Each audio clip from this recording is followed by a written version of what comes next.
Welcome to Car Shopping Questions and Answers. If you're car shopping right now, or you will be in the next 6 months, I want you to type me in the comments. If you are car shopping right now, or you will be in the next 6 months, type me in the comments.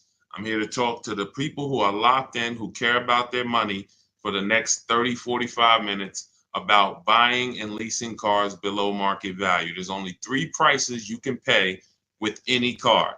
Market value, that's the price everyone pays. Negotiators pay market value. Above market value is people who just don't know how to negotiate at all, have no strategy. They're going to pay above market value.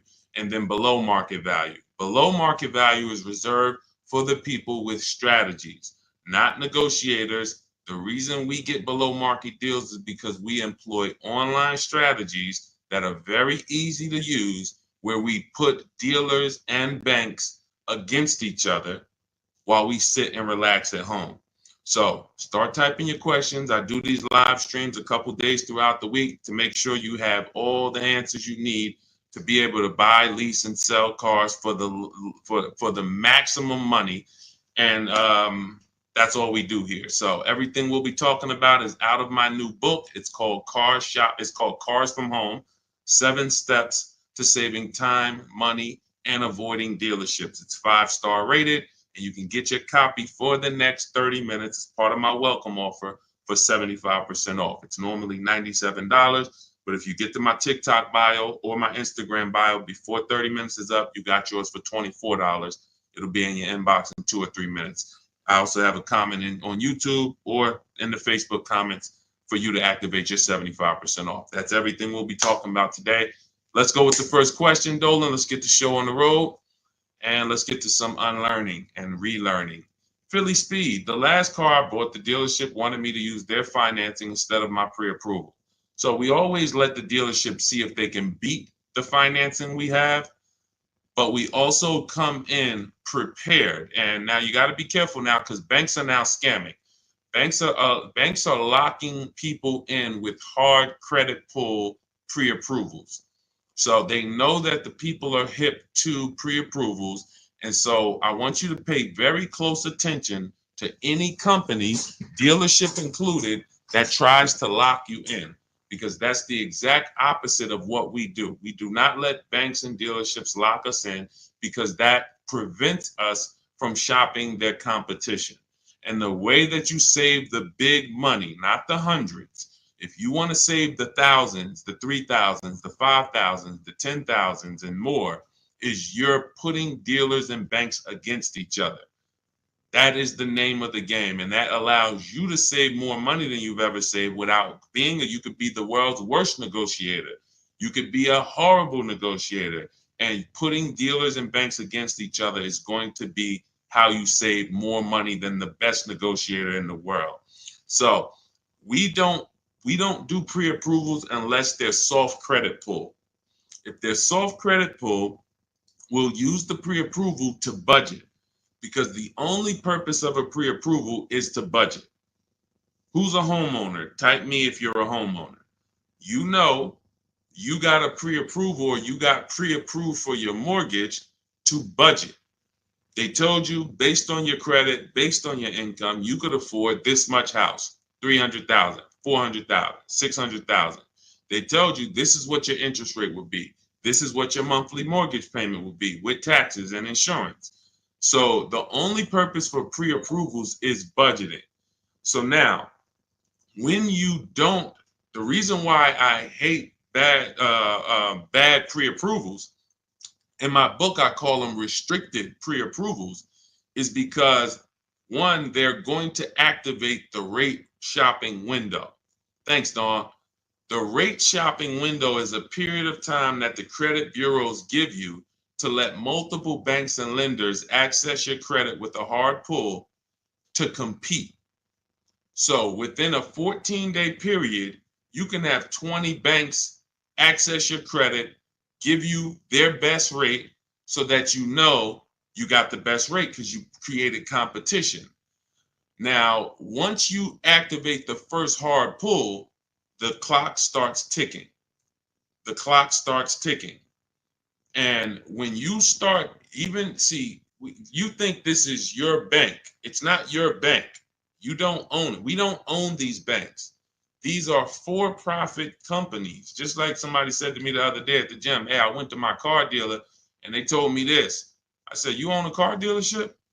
He said, oh, no, no, no. I meant the dealership that sold me the car. Okay, use those words wisely because it's not your dealership and it's not your bank. These people would not even want to know you if you weren't giving them money. So now that you actually know the truth and you're aware of what that is, let's start putting these people against each other so you can find out that these people aren't truly your friend. So the way we do it, I have a strategy I call the bank bidding war.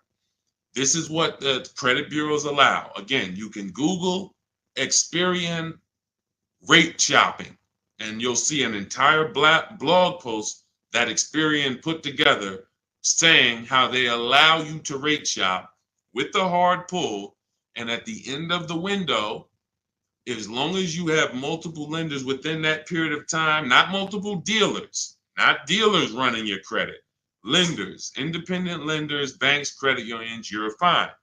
At the end of the window, it's going to weigh on your credit like one hard inquiry. So if one hard inquiry would have lowered your credit score 10 points, 20 hard inquiries are going to lower your credit score the same 10 points because they see you're shopping for your rate. You don't get penalized for being diligent. You get rewarded because they know if you're shopping for your rate, you care about the $2,000 and $3,000 and $5,000 in your loan that you could save by getting the best interest rate. So we do this after we find our car, Philly Speed, because once we find our car, first of all, let me say this one thing. We separate who we buy our car from who we get our loan from. These two different people, because whoever wins the bid gets our loan. Whoever wins the bid gets to sell us a car. It's not the same person. It's not the same companies. What's up, Sheila? Good to see you, Sheila. So this is so once we find the dealer who's going to sell us the car, they win the bid, used car, new car. We now lock that car up with a deposit. Now we come home, we do all our rate shopping online, banks, credit unions, online lenders. I have resources in my book where you have online credit unions. Let all these people compete. Then we call the dealer and we see if they can beat it. This is how we guarantee that we're not paying 7.2% interest when we could have been paying 5.9% interest. We're not paying 6.9 when we could have been paying 5.19. That's big money. And I know you haven't been taught that. You've been taught, oh, let me just focus on this, my monthly payment. That's one of the worst things you could do is being a payment shopper. Being a payment shopper, hey, give me the $400 a month for this car. We got a deal. That is one of the, and in fact, that's the first video I made on TikTok that really introduced me to the world. Is the worst thing you could do in a car dealership. Just say, get me to this payment, we got a deal. Payments they can manipulate. $400 a month on a loan is 5 years, $20,000 on a regular loan. There could be $30,000 on a lease, $35,000 depending on the car. On a lease, could be $18,000, $15,000 with bad credit. $400 a month. There's so many ways to get this $400 a month. So you don't want to be mixing these things. You want to separate your loan shopping from your car shopping. And it's easy when you're paying cash. Cash buyers don't make these mistakes. Cash buyers still overpay. They don't get, unless they're bidding, but they don't make the mistake of mixing their payments and thinking, wow, just because I got a good monthly payment means I got a good price on the car. Absolutely not. You could have a great monthly payment, but you paid a terrible price for the car. Two totally different things. That's why we separate them. Go ahead, Dolan. I see a lot of questions coming in. Let's go. We'll keep more coming. Let's go. You ever had bad? Okay, let's go to the next question. I don't even know what that means. I don't even know what that means. Go ahead, Dolan. Next question. Maybe there was a typo.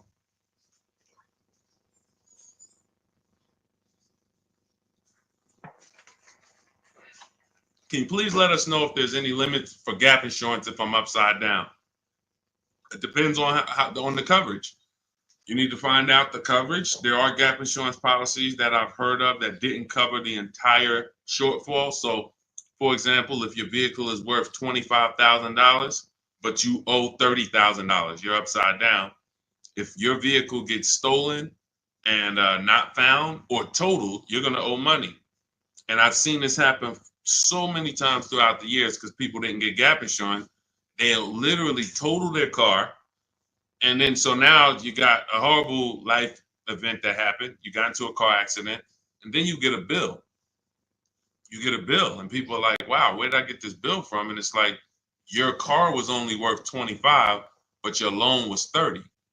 So if you're driving around in a car that does not have, that's not worth what you owe, but you don't have gap insurance, you're exposed.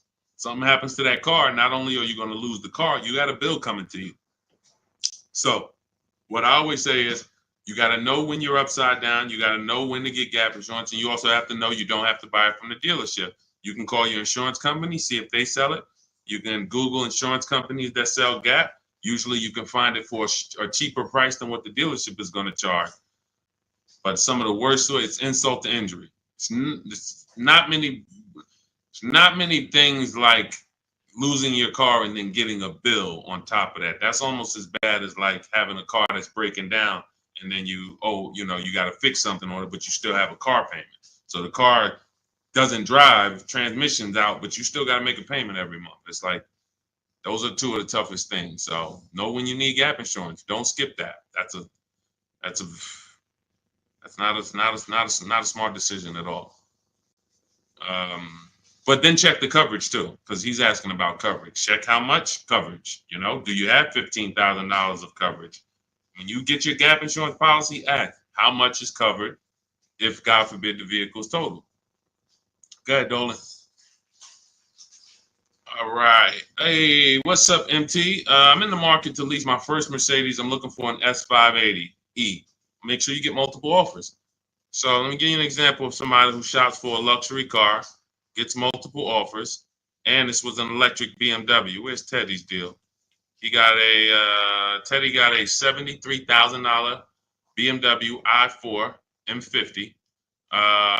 He said he got 10 offers. Now, we use a process in my book, it's called the 25 to 5. When you're getting a new car or a lease, you're reaching out to new car dealerships. And the reason why the strategy is called the 25 to 5, because we're going to connect with 25 dealers online. Takes us 20 minutes. Using my email scripts, we're going to get 5 offers. So it's 25 connections, 5 offers, 25 to 5. Now, some people you'll see they've gotten more offers using the strategy. In Teddy's case, he said, I received 10 offers. I only used the scripts provided. Closed on a 2024 BMW, $73,000 MSRP, $856 a month. Now, here's what I always say, and Teddy is going to confirm this. When you properly shop multiple offers, you are going to see a wide range. If you shop the right way, your best offer should be $150 to $200 apart, at least that different. So your highest offer should be at least close to $200 apart from your best offer. And sometimes it's even more than that. So in Teddy's case, you can see the dealer's initial offer came at $937 using the counter offer calculator, which I have in my book. You get access to this calculator where we put all our offers in, and then it spits out the counter offers based on the best offer we received. He said I counted at $829. He came back at $856. That's where he closed the deal at. So $856, $73,000 vehicle. That's a 1.1% lease. The way you judge your leases is you divide the monthly payment into the total MSRP, and that gives you what the percentage is. So he got a 1.16% lease. But here's what's very important. My highest offer during this process from a different dealer was $1,123. $1,123, even after his counters.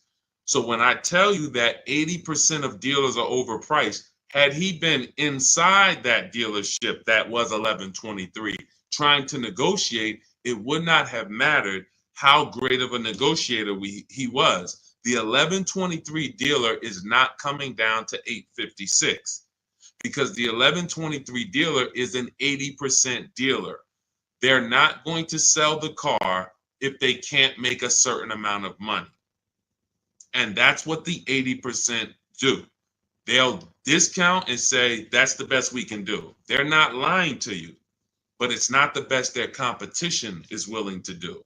So if you're in a dealership that's an 80% dealer, this is why I said at the beginning of the stream, negotiators lose all the time.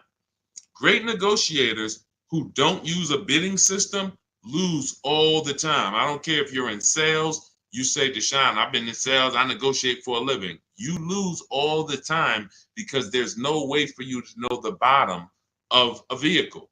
You don't know, is the bottom 7,000 off? Is it 3,000 off? Is it 15,000 off? What's the bottom? And the only way for you to know the bottom is to get multiple offers from multiple dealers and see the one who gives you the best offer. That's what confirms what the bottom is. So this is what you do. If you're talking about leasing an S580, this is what you do. You get multiple offers. On an S580 $100,000 car, you should see a $400 swing from your best offer to your worst offer. You might see $1,100 a month and you might see $1,500 a month from one dealer. That is from a different dealer. That's how different it is. Now, if you want to call around and try to get the quotes yourself by the phone, you can do that. We don't do that. We use email because I believe that most people don't like talking to car dealerships. Believe it or not, there are some people who do, and God bless them. Go ahead, do your thing if that's you. Start calling around. But if you're like, you just want to be able to copy and paste and use emails, that is all in my digital book, Cars from Home, 7 Steps to Saving Time, Money, and Avoiding Dealerships. It's already 5-star rated. Thank you to everybody who's taken the time to write a review about the book. This is one that we got the other day. Marguerite, I started pulling these up. This book is a must if you're thinking of getting a new or used car. So much has changed in the process since I bought my car 40 years ago. Think of it as a workbook. Even though you finish the book, you'll refer back to it several times. This is another one that I snatched. Deshone Auto book, Leave Nothing to Chance, from A to Z. He covers every aspect of car research, acquisition. I use the step-by-step approach from securing financing first to better understanding what I could realistically afford. Researched several vehicles, which led to the certified pre-owned. I reviewed my car specs, model years. See, what he's doing is he's walking you through the process I walked him through. That's what it is. It's a process. So when you get Cars from Home, my digital book, you now have a process for getting below market leases, process for getting below market car deals, a process for selling your lease instead of returning it to dealers and they go and sell your lease and make $2,000, $3,000, $4,000 and you didn't even know you could sell leases. You sitting here like, man, I didn't even know you could sell a lease. How much has that cost you? Let me ask you a question.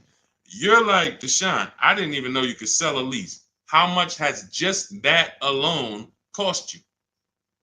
If you don't know you could do it, you certainly don't know how to do it. There's still you listen, honestly, you might have been taught you can't even sell your car without the title. Who was taught that? I got to have my title before I could sell it. And I know this is true because when I was at the Mercedes dealer, people would walk in and the guy would be like, Deshone, is that the new one? I said, yeah, that's the new, the 20, whatever. I said, all right, as soon as I make my last payment, coming back to see you for that. I know. Most of the people are not going to admit it, but they didn't know. They don't know this stuff.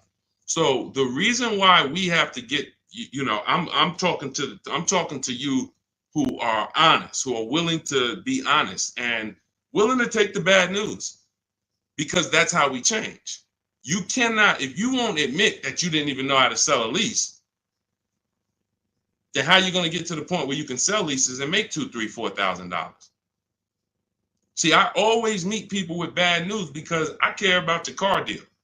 I'm not the person who meets you and says, hey, Milton, you're doing a great job. Brandon, Rindy, you guys are just doing a great job buying these cars. Look at your deals. Wow, you're getting 1% leases. Wow, look at all these offers. You're getting $5,000, $10,000, $15,000 off on all of these offers. Great job. Oh, man, look at your pre-owned car. You got a huge discount. Originally, this car was $50,000 and you got it with good mileage for $26,000. Wow, you got a great discount on this pre-owned car. That's not how I'm meeting you. That's not how I'm meeting you. I'm meeting you. You don't even know that you should be getting the new price of a used car. You're looking at a used car. Duh, I'm looking at a 3-year-old car. Deshone, how do I know if this is a good deal? Well, we need the brand new price. What was that car brand new? Was it 50? Hey, when I was looking at my Infinity truck, I was buying an Infinity truck 2 years ago. I was looking at 4 white ones. 4 white ones. They were between $30,000 and $32,000. Now, most people would have just said, oh, well, let me pick the best one. Close my eyes, did a roulette, and they would have got in trouble. Why? Because I know, which is what I teach you in my book and what I teach in these streams, you have to get the new price. So now I get the new price and I find out one of the vehicles brand new was 46, one was 48, one was 52, and one was 54. Brand new. So all of those cars, when they were 30 to 32, they look similar. Oh, they look so close in price. But once I understand that, oh, this one's 46. That one has $8,000 more equipment in it. The price became far. It became clear what value was the best. Somebody would have picked the $46,000 car and said, oh, well, that one they were asking the lowest price. Meanwhile, for $1,500 more, you could have got $8,000 more equipment. This is value. So these are the things when I meet you, this is how I come. Deshone, I know I made a lot of mistakes. I'm willing to hear the bad news so I can get to the good news, so I can stop making these mistakes. That's all we're here for. And if you could take that, then we're going to be fine. You're going to be just fine. I can help anyone get below market deals who's willing to unlearn. That's it. If you're willing to unlearn, you're good all day. Okay, so that's what you do, MT. Get bids, multiple bids. You need to get at least 5 bids for that Mercedes before you make a decision. Once you get the 5 bids, you'll have a clear winner. That's who you do business with. Go ahead, Dolan. And matter of fact, let me show this Mercedes discount too. Just so you know, MT, we just had somebody who got a Mercedes. And just so you know how much money is in there, you got to zoom in on this. But this was a $79,000 Mercedes electric one, just like the one you're talking about getting, except this is an EQE. And Milligan got $27,000 off. That's 20. Let me put that back on the screen. If you're on Instagram, if you're on YouTube, you can see this. $27,000 off. So I don't want you going in there thinking that, hey, if I could get $5,000 off, that sounds like a deal to me. Well, unless you get multiple offers, or you could leave a lot of money on the table, you'll end up overpaying by like $15,000, $20,000 and never know it. Go ahead, Dolan, shoot that next one up. All right, welcome to the new people who just jumped on. This is Car Shopping Questions and Answers. We're doing rapid fire Q&A. Any car question, throw it up, type it up. Dolan will pull it into the screen. And shout out to the people who have liked the broadcast. Hit that like button. It means a lot. You make sure you run once you do that, you let the algorithm know we're talking big money over here. All right, ID Corals. What's the most discount seeing on a RAV4 Premium? You're feeling for the bottom. That's a losing strategy. So when I look at a vehicle like Tiffany's vehicle, Tiffany, look, she gets a Mazda 2024 CX-90. Her best offer from all of her bids was $6,530 off. At the time last year, Eddie got a Toyota 2023 hybrid Camry. Those were hot. His best offer at the time was $2,086 under MSRP. That was a time when people were still charging over MSRP for some of these hybrids and some of these Camrys. So you don't know what your offer is going to be. I wish I could tell you that, hey, a Jeep Grand Cherokee, if you get $7,000 off, that's the bottom. A BMW X5, if you get $6,000 off, that's the bottom. No one knows.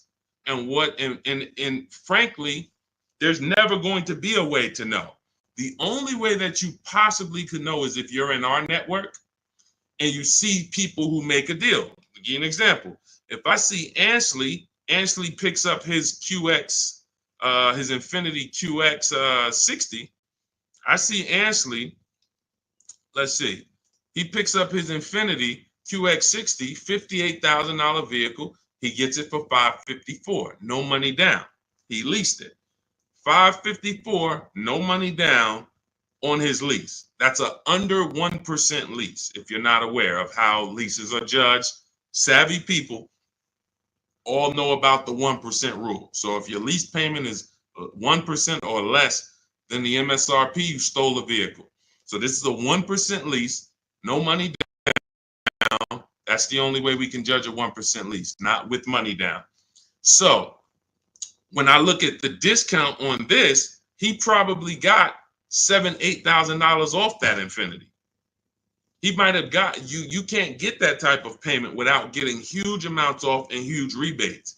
But he did not know that he was going to get that type of payment on his Infiniti. He did not know that he was going to get that type of payment. He went in, he shopped the market using our strategies. And just so you know, once you know how to do this, it only takes you 90 minutes to shop the market. When you see these people, look at Ansley's last sentence. Started the process Saturday, accepted a deal Monday. This doesn't take you, I'm not ever going to spend more than 2 hours car shopping to get a deal. Never. 90 minutes tops, I'm going to get a below market deal on anything. So when you look at the process of using a computer, this is what they're made for. See, the problem is you're just not using computers. You're not using the internet. You use the internet for Amazon, don't you?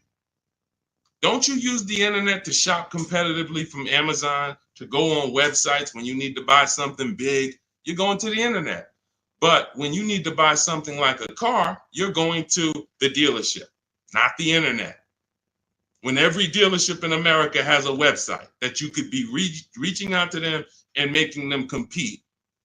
But no one knows what the below market deal is going to be, Cora. It's just ID corals. There's no way to know. We have people who, you saw Milligan, her below market deal was $27,000. It depends on the vehicle. That was an electric Mercedes. Sean's below market deal on a F-150 Lightning that he got was $20,000 off. Where's his deal? Look, Kimberly, she got a Maserati. That particular Maserati, the below market deal was $20,000 off.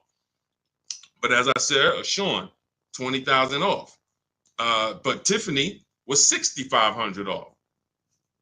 So when you see on the Mazda, so it's different for every vehicle. You have to understand that. And there's no way for you guys to know that.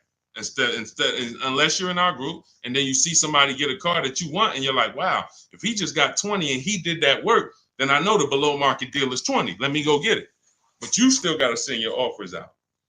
But there's no way to know. And when you try to guess, you get in trouble. That's what negotiators do. That's what negotiators do. They'd be like, all right, I feel like I got 7,000 off this.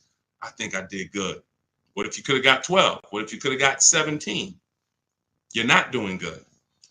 All right, go ahead, Dolan. Absolutely applies to used cars. Our system in my book, somebody said, does this apply to used cars? Our system in my book is below market used cars, below market leases, and below market new car purchases. We also have the bank bidding war where we make banks and credit unions bid for our business instead of going and begging one bank to give us a loan.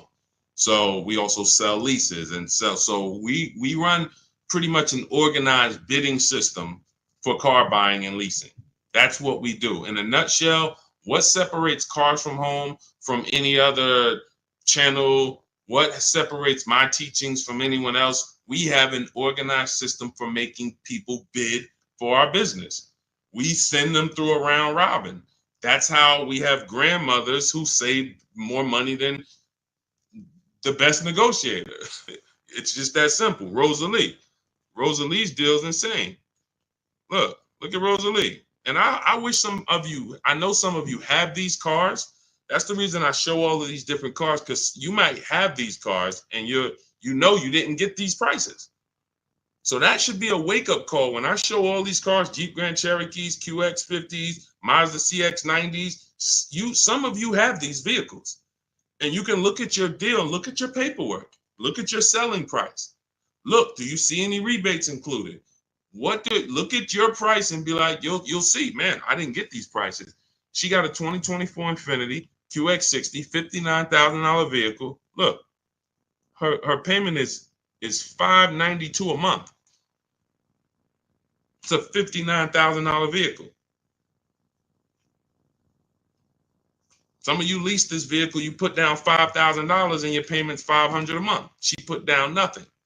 So this is below market. I told you at the beginning of the stream, it's 3 prices that you can pay for any car. 3 prices.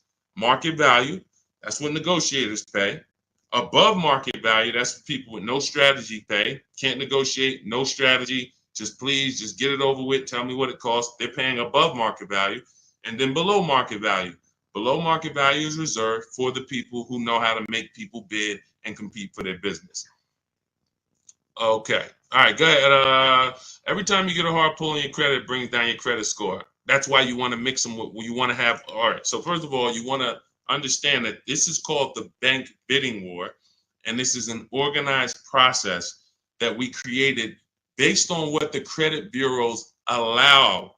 The credit bureaus allow you to have multiple banks and lenders access your credit within a certain period of time, and it will show as one hard inquiry on your score. You'll see the inquiries, but the score, where one inquiry might drop your score 10 points, you could have 20 inquiries, but it's still going to be the same 10 points.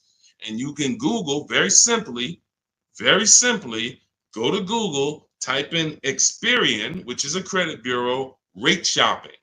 And you'll see the article that Experian themselves wrote telling you how you can rate shop.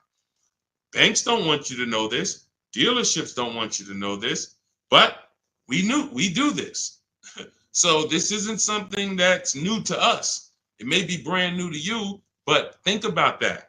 If you are letting a lender lock you in to one offer, that means you're not shopping your interest rate.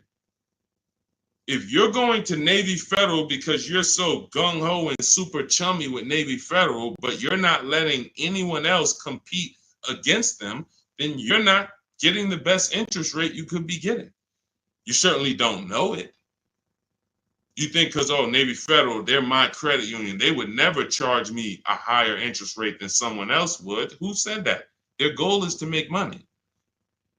So we use a strategy that is allowed by the banks, by the credit union, by the credit bureaus, and most people don't know about it. That's fine. Most people don't know anything about what I'm talking about. So everything that we're talking about here, most people don't know about selling leases. Most people don't know about getting bids for their cars instead of trading. Most people don't know about sitting online and contacting 20 dealers to get a lease quote using online scripts, emailing only to get 5 offers. Most people don't know about anything we're talking about. Leasing, and how leasing saves you way more money than buying unless you keep your cars 8 years. If you keep your cars 8 years, then leasing doesn't save you more than buying. But if you don't keep your cars 8 years, leasing, getting below market lease deals like some of the ones you see that I've shown you, saves you way more, thousands more than buying. Most people don't know any of this. So it's not about that. It's about, will you know it, Dawn? I don't care about what most people know. I care about the people who are like, look, I want to know this. I want to know how to make sure I shop for my interest rate and don't let the dealer shop for it for me, or don't just let one bank give me their offer. No, it's too much money. You know the difference between, and I want to pull this up, the difference in interest between on a $40,000 loan, $40K loan, what's the difference in interest from, let's say, 5.9 to 7.9%? Because we're so busy talking about the money on the car, but we totally overlook the money in the loan. And we don't. So when in my process, those of you who have my book, you know the bank bidding war. You know we're taking shopping at home for our loan just as serious as we're taking getting the best price for our car. So look, on a loan period, 5-year loan, interest paid on a 5.9%, 5.9%, hold on, interest paid at 5.9 is 15.8, difference is 4,000, positive comparison, and interest cost $40,000 loan over 3 years and 5 years. $11,000 in interest? That can't be right. Interest paid is that can't be right. Hold on.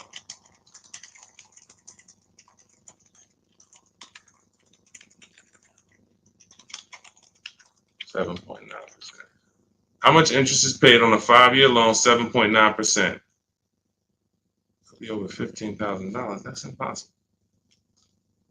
7.9 is that's impossible. Hold on. Now I gotta figure this out. I know it's a big difference. I know it's thousands different, but on a $40,000 loan, hold on. Wow.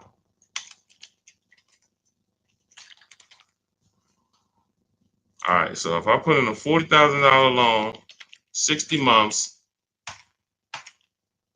7.9% interest, 0 down payment. Forget about sales tax.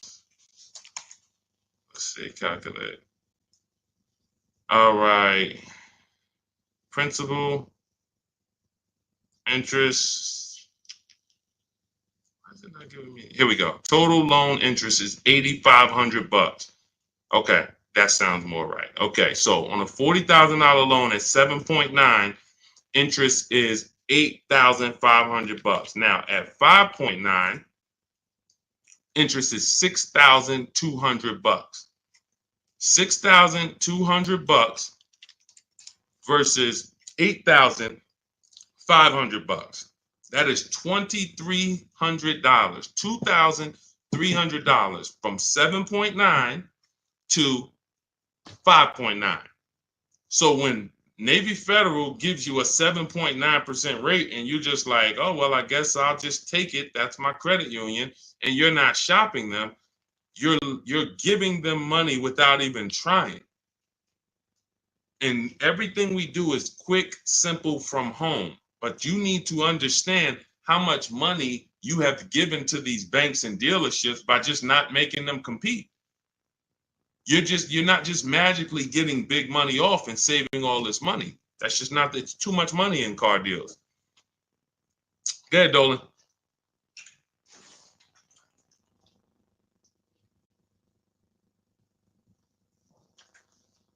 See, I see a lot in a lot of these questions. What I'm seeing is people trying to feel for the bottom. You don't want to use competitive strategies. You're not going to get there that way. Michelle, what's a good APR on a 2014 car? First of all, a 10-year-old car, you shouldn't have a loan. In my book, I teach something called the rule of 72 and the 10th birthday. 72 months is the longest loan you want to take on a car. Anything longer than that is like a 50-year mortgage. If you got to take a 50-year mortgage to afford a house, you can't afford the house. So why is the 10th birthday there? Well, that's because we should have the car paid off by the 10th birthday. In true affordability, you can do this. If you can truly afford a car, you can do this. You can get a car on a 6-year loan that has a payment that you can pay off by the time the car turns 10. You know who can do this? People who are buying cars they can't afford. People who want to get the Dodge Hellcat or the Dodge Demon and they can't afford the $70,000. So they're going to get one that's a 2017 with 90,000 miles on it, and they're going to pay 15 for it, 15,000. But the car is crap. Car's crap, 18,000, 20,000, but it's crap. Cars hasn't been taken care of, and they're going to take out a 6-year loan on it. So they're going to take out a 6-year loan on a car that is already old with high mileage. I've seen this. I call this the repo recipe. Some of you may have seen the video that I made on the repo recipe. The repo recipe created the rule of 72 and the 10th birthday, where I started looking and saying, by far, the amount of people I see losing cars to repossessions are people with loans on older cars. They own loans on older cars that instead of getting a nice, smaller, maybe less socially impressive used car, they want to get something that looks better, has more amenities to them, as more in a class of luxury. all right, Deshone, I could get this 2015 BMW. It's it has 90,000 miles on it. They only asking 14 grand. It's a horrible decision unless you can pay cash, because all you're doing is investing in a car for 5-6 years with payments that is already due for repairs. At 10 years old, the car you're asking about, Michelle, is already due for repairs. This is the age of the car. This is the age of the life cycle of the car where repairs should be normal. 10 years old, the car should be paid off. And every 2 years, you go to your mechanic. Hey, what does it need? They say, okay, hey, you got to put 1,000 into it. You got to put 800 into it. No problem. Here you go. Let me keep my car running. That's the age of repairs. But when you're starting a fresh loan on a car that is in the age of repairs, this is what I call the setup for the repo recipe, because you're going to now get this payment, $400 a month, $300 a month, $500 a month, whatever it is, and you now have a surprise. Hey, car's breaking down. Hey, what's this light flashing on my dashboard? Hey, what's this going on? What's this sound I'm hearing in the back? That's because you bought a car that is in the age of repair and you just bought it like it wasn't. See, if you drop cash on it, 15 grand, I don't got no problem with that. Because now you're going to say, all right, Deshone, I bought an older car, paid it off, but I'm going to put some money to the side just in case things go wrong. Perfect. But when you're making your car payment and you're paying your insurance and you're putting gas in the car and you have to do an oil change, and then something breaks and it costs you $2,000, you're gonna see the repo recipe, because you're gonna be like, wow. And God forbid something major happens, like the transmission goes, or a head gasket goes, or the engine goes. Oh, forget it. Now you're sitting there with a $400 payment on a 10-year-old car that literally you still owe $16,000 on, and it doesn't even drive. You need an engine. Happens all the time. I've been seeing it happen since 2006 when I got in the car business. And what's the reason? Older cars, long loans. Let's get these older cars, instead of being frugal and saying, all right, I could afford $300 a month. Let me go get an inexpensive, smaller used car that I can get something that's 5 or 6 years old, where it'll take care of me. It's not going to have all the bells and whistles because I don't have the budget for that, but it is going to be dependable. It is going to get me from point A to point B. It will allow me, it won't surprise me. I'm not going to come out one day to go to work and the car is broken down on me. Now I'm calling out of work and I got to call a tow truck and all of this stuff you're going to have with this 2014. So these are the things that I speak to my family about, to my friends when I was in the car business. These are the things that I would speak to people about, Michelle. A loan on a 2014 is a horrible idea. I can't even tell you what a good APR would be, but if you had said what's a good APR on a 2020, I can tell you we need to bid that out. We don't know what a good APR is. Is it 5? Is it 4.9? Do they have a special interest rate, 1.9? What's the best we're going to get? We're going to put it through a bank bidding war process, and we'll see. That's it. But a 2014, that's just too old of a car to have a loan on. Go ahead, Dolan. Everything I'm teaching is inside my new digital book. If you want the entire blueprint of everything that people like Pierre have used, people like Zafrina have used to get these below market deals, Teddy, people like Jared, look, Greg, some of you know Greg, he got his EV6 Kia, $56,000 vehicle, $527 a month. Everything that these guys have used and girls have used to get these below market deals is in my new digital book. And you can have it for 75% off. That's my welcome offer, but it's only for 30 minutes. After 30 minutes, it goes back up to $97. So if you want yours for $24, head to my TikTok bio now or my Instagram bio, click the website link there, and then click the button that says 75% off new book. Get there before the timer so you can get your $24 book instead of a $97 book, even though it's worth it at $97. And if you're on YouTube, I have a comment for you, a link for you in the chat, and then I have a link for you guys on Facebook. But that's for those who want the blueprint. It'll be there. And make sure when you get your book, you screenshot the thank you page, because it has my support team's email on there, just in case you type your email wrong. Want to make sure you can reach out to support to get your book. Go ahead, Dolan. Does your book go into detail about cash purchases? Cash is simple. It's just simple. You're using one step of the bidding process. If you don't have a car to replace, then you're using one step. If you have a car to replace, then you still be doing the equity assessment to sell your old car.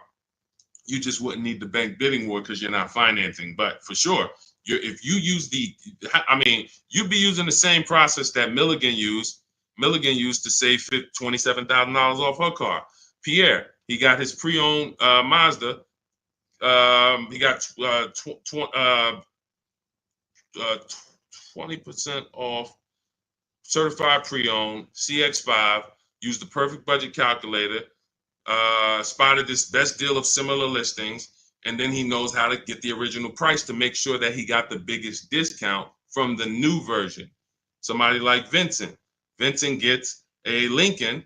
He wanted to get, what I like about Vincent is he got more discount than he went in to get. I can't even see all of these people. Here we go. Vincent, he said, I bought a 3-year-old Lincoln Corsair, under 45,000 miles. He targeted to get 30 to 35% off original MSRP using the multiple marketplace strategy in my book. He got a 43% off MSRP, original MSRP. See, that original MSRP, that's different language.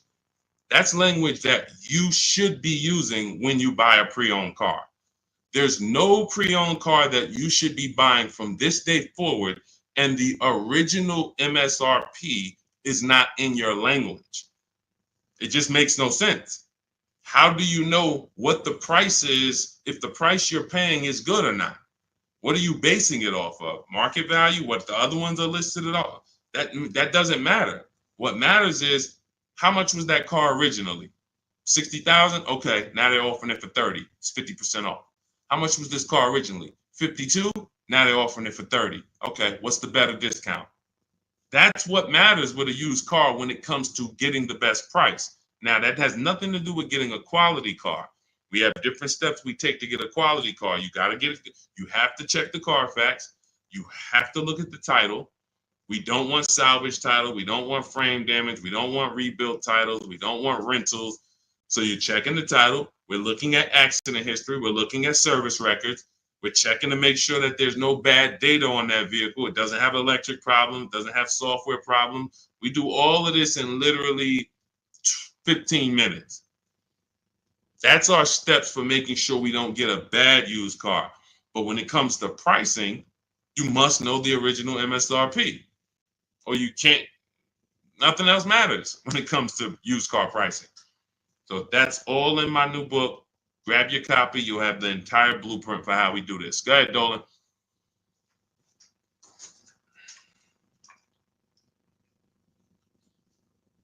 What do you do if your loan is upside down and you want to lease? Transfer it over. In my book, we have 2 ways to get out of a negative equity. There's 3 options with negative equity. 2 lead to a car, 1 does not. So just so you understand the severity of negative equity I call the bad credit for people with good credit. Because when I was at the dealership, people walk into Mercedes, and if they left with they could have an 800 score. If they had too much negative equity, they were not leaving with the car. So there's only 2 things that I've witnessed in my career that stop people from getting deals on cars. Credit's too bad, negative equity. So that means it's a serious thing. So what I say is understand the cause. The cause, which you seem to know already, Lavis, is you should be leasing, but you buy. That's why Lavis is asking about going from a negative equity deal to a lease, because the taking out 5-year, 6-year loans is what you do. Then you go and you replace those cars in 2 or 3 or 4 years. You have negative equity. Happens all the time, especially to you who doing no money down deals. And to those of you who are putting down like 5, 10 grand, you don't have any negative equity, but you're losing that money. You're not getting that money back. You put down 5 grand, 10 grand on a car, then you come to trade it in 5 years, and you come to trade it in 3 years. You're not getting that 5, 10 grand back. You don't because it's just the car depreciates too much. So you're just throwing money at these cars that is not coming back to you. When you are going for a lease now, we have 2 ways that you're going to transfer to a lease from a negative equity deal. We're going to do our equity assessment. You're going to go to CarMax, go on these websites, CarMax, Driveway, Carvana, KBB, Instant Cash Offer, Car Gurus, and AutoNation. Sell my car. 6 offers. So they're going to give you 6 offers on your current car. Now, that is going to be the smallest amount of negative equity that you're going to have, because that's the best offers you're going to get. These are companies that fight every day to buy cars. That's what they do. So they're not lowballing. They're not saying, hey, we'll throw out one number here and then we'll negotiate. Hey, Charlene, good to see you. Good to see you, Michael Singleton. They're not doing that. They're coming in and saying, all right, we're going to put our best offer online. And then when we inspect the car, if there was something that you didn't tell us about the car, if there was something that you left out, we're going to need to deduct that when we inspect it. So they're putting their best offers online right there. And so that means that's going to be your lowest amount of negative equity, because you're getting the most for your car if you sell to one of them. So let's say your highest offer comes from a Car Guru's dealer who wants to buy your car for $19,000. Let's say you owe 21. You owe 21, they want to buy it for 19. Hey, Steve Long, what's going on? Good to see you. What should you do? You should pay the difference, because when you pay the difference, you're closing the deal with the least amount of negative equity. That's what you want. You're closing the deal with the least amount of negative equity. And so when you go buy your car, your next car, or lease your next car, rather, in your case, negative equity has nothing to do with the deal. So that's what you would prefer to do. Pay the difference and then go out and get bids for your lease and then do a clean deal.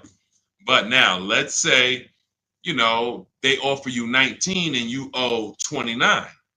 So you are now $10,000 upside down. You can't pay the difference. I don't have 10 grand to pay the difference. Okay.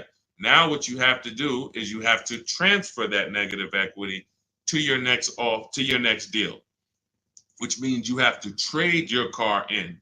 And we don't trade. We don't like trading because you can't get bids. What's up, Dion? Good to see you. You can't get bids. The reason why when y'all hear me say trading is a curse word is because you don't get the money your car is worth trading it. You don't get the money anything is worth trading it.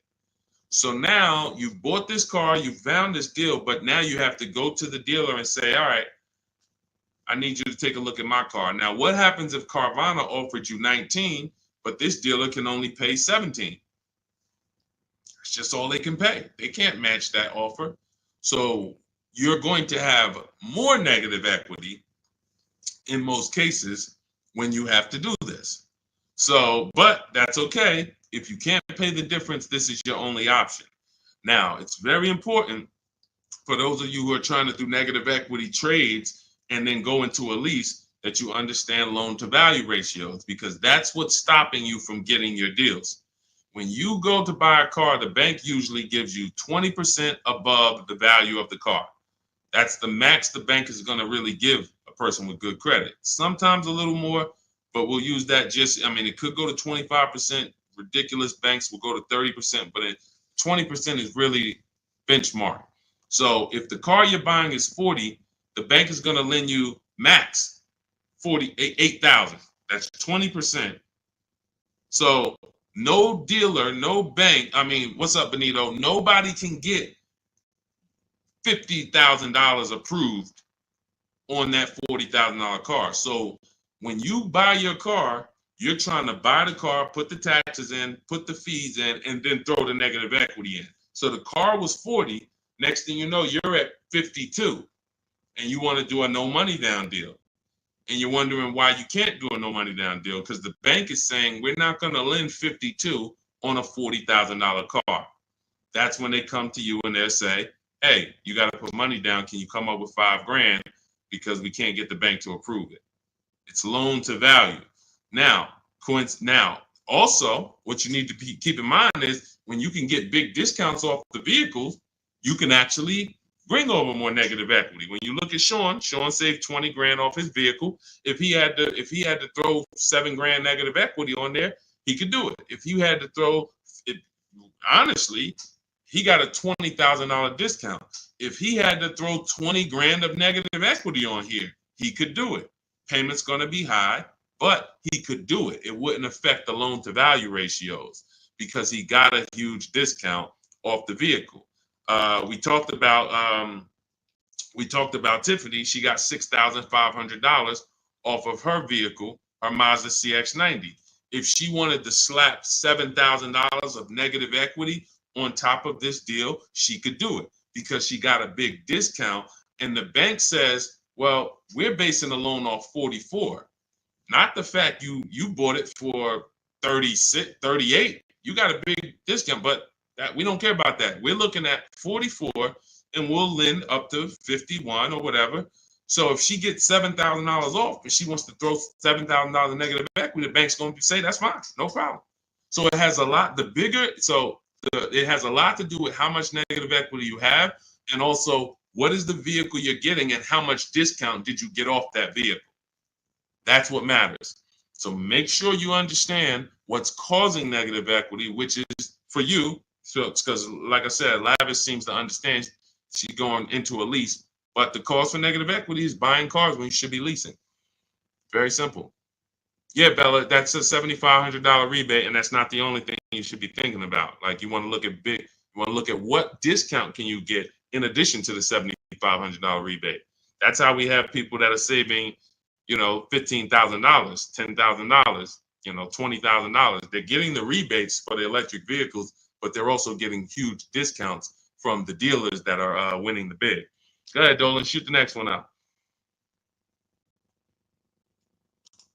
Okay, all of this is in my new digital book. It's called Cars from Home, 7 Steps to Saving Time, Money, and Avoiding Dealerships. This is the blueprint. This is 14 years of car business experience with Mercedes, with General Motors, and running my own brokerage and teaching thousands of people online how to get these below market deals and using a system. We don't wing it. It's not an accident. It's not like, oh, I hope this works. This is a particular set of things you do online to make dealers and banks bid, and success is guaranteed. If you trust my process and forget about your old way of no process, you will be fine. The success is guaranteed. So as part of my welcome offer, you can get the book for 75% off. It's normally $97 because it's worth every penny. I didn't want to price the book like it was a regular book because it's not. So it's normally $97, but for 30 minutes, you can get your copy for 75% off as long as you get to my TikTok bio, click the picture of me before 30 minutes is up. The welcome offer is only 30 minutes, then the price goes back up to $97. So you can go to my TikTok bio, go to my Instagram bio, click the website. You can go to the comment section on YouTube or the comment section on Facebook. Click the link and get your 75% off. But make sure when you get your book, you screenshot the thank you page, because it has the link right there to open the book. And then I also email you a copy, but sometimes you'll type your email in incorrectly and we can't email it. So you'll have my support team's email just in case. Is Capital One a good option to finance a car? We get bids. We spent a lot of time. You must have just jumped on, Jen. We get bids. There is no bank that is giving you the lowest rate. If a bank always gave you the lowest rate, they would be out of business. So when we consider what lenders, why do you think there's people in the money business? There are people in the money business. They don't care if you buy a car. I see you, Genome Hamilton. We'll get to you. Get that question from Genome on Facebook, Dolan, next. So why do you think there's people who are in the loan business? They don't sell cars. Banks don't sell cars, they sell money. So when you just see the overpaying, I told you guys, it's 3 prices you can pay for anything you get: market value, above market value, below market value. That means you can get a market value loan. That's the average. You can get an above market value loan, which is above average, 2-3 points higher than what you could have got just because you were lazy. Now you're paying not 8.2%, but you should have been paying 5.7%. But you just didn't bother. You just said, okay, I guess this is it. But below market deals come from competitive offers called bids. So when you are when Capital One should be a bank that you get a bid from, Navy Federal, Bank of America, Community Credit Union, Lightstream, everyone and anyone should be in the bank bidding more, because the more the better. So when you get my book, you get the bank bidding war blueprint. For those, every time you're going to finance a car, you would use that process to make banks and credit unions bid for your business, so that you guarantee you got the lowest rate. You don't drive off hoping you got the lowest rate when you didn't even make anyone shop. How would you have the lowest rate? There was no competition. We cannot get money off when there's no competition. The big money, the thousands of dollars off that you're seeing, is reserved for competition. This is reserved for people who make people compete for their business. That's what the big money is reserved for. Look, 4 days of leasing like a boss. Started with a Kia Telluride EX. That was my first choice. 15,000 mile a year lease, range from 642 to 753. Moved to Honda Pilot EX. All-wheel drive is choice B. Got quotes between 616 and 719 after contacting every dealer in North Carolina. We do this totally online, so Melissa's talking about the entire online process. The dealer I ended up leasing from originally quoted me 719, came down to 616 in 3 days, 0 at signing, 0.13% lease. This is what it's about. Competition. She knows she got the best price. You can't go to her and be like, Melissa, you think you could have did a little better? She's going to be like, look at all the offers I got. Do you think I could have did better? You're going to look and say, no way. See, competition is what gives you the peace of mind. Every time you buy a car, why don't you have peace of mind? Why are you driving away hoping? Driving away, oh man, you think we did all right? Should we have gotten tried to get more for the trade in? Shoot, we ended up putting 3,000 down. We only wanted to put 1,500 down. This is how you're leaving the dealership. Why? Because you're not making people compete. So when you're not making people compete, you're begging for discounts. And you have no leverage to be able to compare to even know that you got the best price. You have nothing to compare it to. So when people come on the stream and they're like, hey, Deshone, I'm paying $519 a month for this car. Is that a good deal? You have nothing to compare it to. Hey, I got a 2019 Mazda 3 for $17,000. Is that a good deal? You have nothing to compare it to. But if you had seen 7 Mazda 3s and then the one you got, it was originally, 31,000, but you paid, 17 for it. You know this.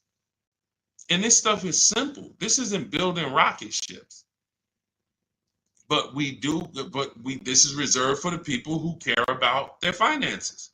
Everyone doesn't invest. Everyone doesn't save. Everyone doesn't, take financial literacy seriously in any way. But there are opportunities that flash past all of us where we can absolutely benefit from learning things that other people don't know.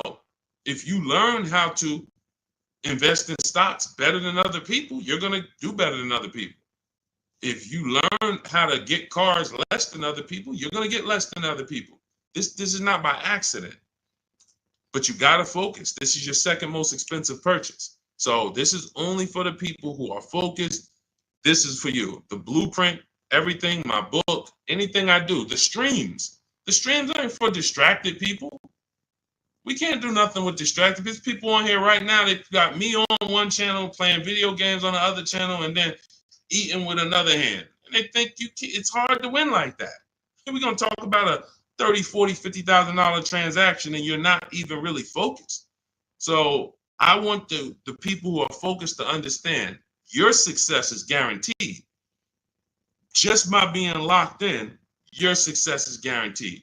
Because we have a process that you can trust that you no longer have to wing this car buying thing. I've been in this thing since 2006. Car buying is very predictable. New cars, used cars, leases. There is nothing a car salesman is going to say or type to me or send to me in an email or send to my people that I haven't seen before. I used to have to send those same emails, copy and paste them. It's so predictable. So once you understand that, you'll understand why we're able to get these deals. All we're doing is putting people against each other. Simplest terms. Simplest terms. But we do have some advanced stuff when it comes to leasing versus buying. Obviously, this is more advanced teaching that people don't understand. But getting the money off, it's competition. Competition. Go ahead, Dolan. Shoot the next one in. Jerome Hamilton, if I get a GM employee discount, can I get a better lease? Who knows if they're going to really give it to you? See, the problem is when you walk in and say, hey, I got a General Motors discount. All right, here, let me work you up these numbers. All right, it's $601 a month with $2,000 down. Oh, that's the GM price? Yeah, that's the GM price. How do you know that? How do you know the GM price? How do you know it's not $3,000 in rebates that I'm holding back? How do you know it's not $3,000 in rebates and I'm only giving you $1,000 of it? Here, hey, I also we have $1,000 rebate. I also put in there for you. Oh yeah, you did with the GM pricing? Yep. You don't know. You don't know. So no matter whether we get X plan, GM deal, Mercedes fleet, does not matter. Multiple offers, because when you get multiple offers, what you're going to see is that some people are not going to give you the GM discount. And some people are not going to give you the rebates. They're just not going to do it. It's in their DNA. An 80% dealer is going to try to make everything they can make. I'm not giving this guy the $2,000 rebate. Wow, come on, I'll sell his car to somebody else. So now you're going to deal with an 80% dealer and hope you can get a deal. No. Once you see the 20% that says, here's your GM discount, and here's a $3,000 rebate, and here's the price, and then you compare it to the others, you're going to see, oh, those guys were trying to get over on me. Of course, that's what they do. That's what they do. 100%. Go ahead, Dolan. We always get bids. Doesn't matter. You can't trust anybody to give you a price and give you all the rebates and give you the hidden money like they're your friend. That's just not going to happen. If they rather make the $5,000 themselves, why am I volunteering money that you're not even asking for? You came in and you asked for a GM discount. I'm giving that to you, maybe. But you didn't ask me about these rebates. You didn't ask me about, I don't need to volunteer this. This is how they look at it. So many times you get in there, you go, oh, give me the invoice price. Can you give me the invoice price? We got a deal. Man, if half these people that I've shown you on this stream had accepted invoice price, they'd be looking at these prices that they paid and saying, why the heck did I pay that price? Invoice price means nothing. What if you got a $7,000 rebate, $15,000 rebate on some of these vehicles? What if you got a $4,000 rebate? Invoice price has nothing to do with rebates. So now, all right, I'll take off $2,500 to get you the invoice, but what about, that's it? You happy with that? Yeah, that's all I want. My father told me get the invoice price and I got a good deal. All right, your father was sadly misinformed. Unfortunately, thank you. I'm gonna take a vacation on this commission and we just made $7,000 on you. My cut is probably $1,200. I got a nice pay. Thank you. Thanks to your dad too. It's a good guy. Good guy. Keep following his advice. This is how it goes. Unfortunately, these people are not your friends. And as a former car salesman, I keep it straight. I keep it straight because unfortunately, most people on here, you just I'm going to my car dealer. These people are not your friends. You invite Charlie over to barbecues. Charlie is my friend. He's been selling me cars for 20 years. Sold my dad cars. Once you start making him compete, next time you buy a car, lease a car, say, hey, Charlie, look, I'm going to get a number from you, but I'm also going to get numbers from a couple other dealers. Hey, what you mean? Watch Charlie get mad. Watch Charlie get mad. What you mean? What, you don't trust me? I've been doing business with you for 20, 30 years. Yeah, but I want you to actually, I just want to, this guy Deshone told me I need to shop around, always make sure, because it's a lot of money I could be leaving on the table. Oh, man, come on, man. See, that's a person that never wanted to compete. He would rather come to your barbecues, be friends with you so that you don't make him compete. Because the minute you start making dealers compete, you're going to see how much money you've been losing. That's the only way. It's the only way. You start making these dealers compete, you're going to see, dang, I've been overpaying. Some people right now getting phone calls right now. Hey, come on in. We're going to upgrade your lease. Good news. We're going to keep your payment around the same price. Who's getting these phone calls? Who's getting these phone calls? Good news. I can get you out of your lease right now and get you into a new lease about the same payment. Who's getting those phone calls? Who's getting those phone calls? I ain't been on since 5 a.m., KD. Chill out, bro. Chill out. Who's getting those phone calls? Right? Hey, come on in. I could get good news. I could get you in the brand new 2025. You don't even have to you don't even have to put no money down. Come on in, right? All of that, right? Everybody's getting those calls. Why? Because 2022 and 2021, they overcharged you and your payment is so high, even though deals are a whole lot better. They were better back then, but they put you in a high deal back then. Now what they're trying to do is keep you in that high deal, hoping you're used to it. And they want you to think that's normal. They want you to think, hey, Mr. Hayes, yes, you've been paying $750 a month since 2022. Good news. The market is all bad. The market's bad, right? Oh, yeah, I'm hearing that. Thank you. Thank you. I'm glad you're aware. Now, see, you say stuff, you don't even realize you say stuff that helps them make more money. That's why we don't talk in my system. There's no talking. But when you say, a lot of my friends been saying, man, these prices been high. I don't even know if they ever gonna come down. Yes, thank you. You're right. You're so right. We say the same thing in here every day, Mr. Hayes. But the good news is this. I can actually get you in a new vehicle and keep your payment around the same price as your old 2022. Oh, yeah, you can do that? Yeah. Man, well, I really like to come down. Yeah, but listen, things have not, interest rates are high, right?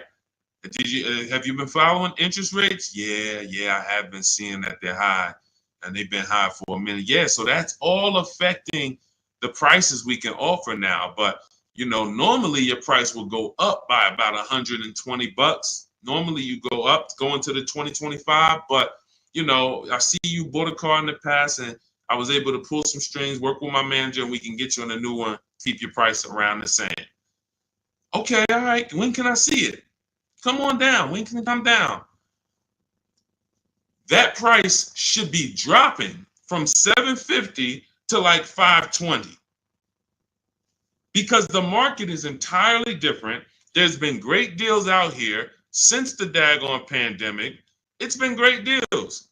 During the pandemic, we helped Bonita. Bonita got her Telluride. She got it for $600 a month during the pandemic. That's why I always show her deals. $600 a month. People are leasing these for $800 a month, $900 a month during the pandemic. This was 2022 when people were leaving out of the dealerships with axes in their heads. Couldn't believe how high they were paying. She believed $600 a month, her dream vehicle. So these deals have been out here. Look, Greg made this deal. Look, we've been making deals, below market deals. Look at Danielle. $44,000 vehicle, $550 a month, no money down. Charles, Palisade, $48,000 vehicle, $597 a month. Hyundai Palisade, top 5 SUVs in the market the last 3 years. So the people who tell you there's no deals, they don't know how to get them. So yes, when you go into, when you don't have strategy, I told y'all, I've said it, I think 3 times, maybe 4 on this stream. There's only 3 prices you can pay. Market value, that's what all the negotiators are going to pay. They think they did well. All they did is pay the average price of a negotiator. Now you got above market value. That's for the people who can't negotiate. You don't like negotiating. You're not good at it. You just close your eyes and hope that it works out for you. You're paying above market value. And then below market value, which is what you see these people pay because they're not negotiators. They make people bid. And when you make people bid, You don't have to be a negotiator. If someone comes in to fix, you want to get your kitchen redone, and they tell you, okay, it's going to be $50,000. Yeah, hey, is that your best price? All right, yeah, all right, because I'm going to have 3 or 4 other people come in and get a number too. Okay, well, I might be able to get you from like 50 down to like 45. Okay, it's all right. I'm going to have another person come. Another person says, I could do it for 41. Another person says, I could do it for 60. Okay, another person, I could do it for 42. Now you're creating competition, and all of them you tell, hey, I'm getting multiple bids, and they're going to give you their best offer. Doesn't mean they're going to win, but when they know you are getting other prices, they're going to give you their best offer. And that's what I tell you. When people say that's our best offer, Mr. Nunn, that's my best offer, Mr. Henderson, they're not lying to you. That's their best offer. They're not going any lower because they want to make a lot of money. Look, man, I'm making $6,000 on this car. If I can't make it, I'll sell it to someone else. I'll sell it to someone else. I don't need to sell. That's how the 80% of dealers think. You expect the incentive to get a lot better the next few months, especially Ram. What are the incentives now? Unless you can tell me that you shop multiple dealers for Rams and you can show me 5 different offers you've gotten on a Ram, you don't know what the incentives are now. How can we wonder if stuff's going to be better? What are you comparing it to? You went into one dealer, Dodge dealer, hey, how much is this Ram? They told you and you're like, oh, well, that's expensive. 80% dealer. 80% dealer. And again, the only way for you to see how much you've been overpaying is to start using these strategies that we teach for multiple offers. And I know, sometimes it's hard to face that. Sometimes you would rather not see how much you've been losing. And that's understandable. It doesn't make financial sense, but it's an emotional decision that's understandable. I don't want to know, Deshone. I would rather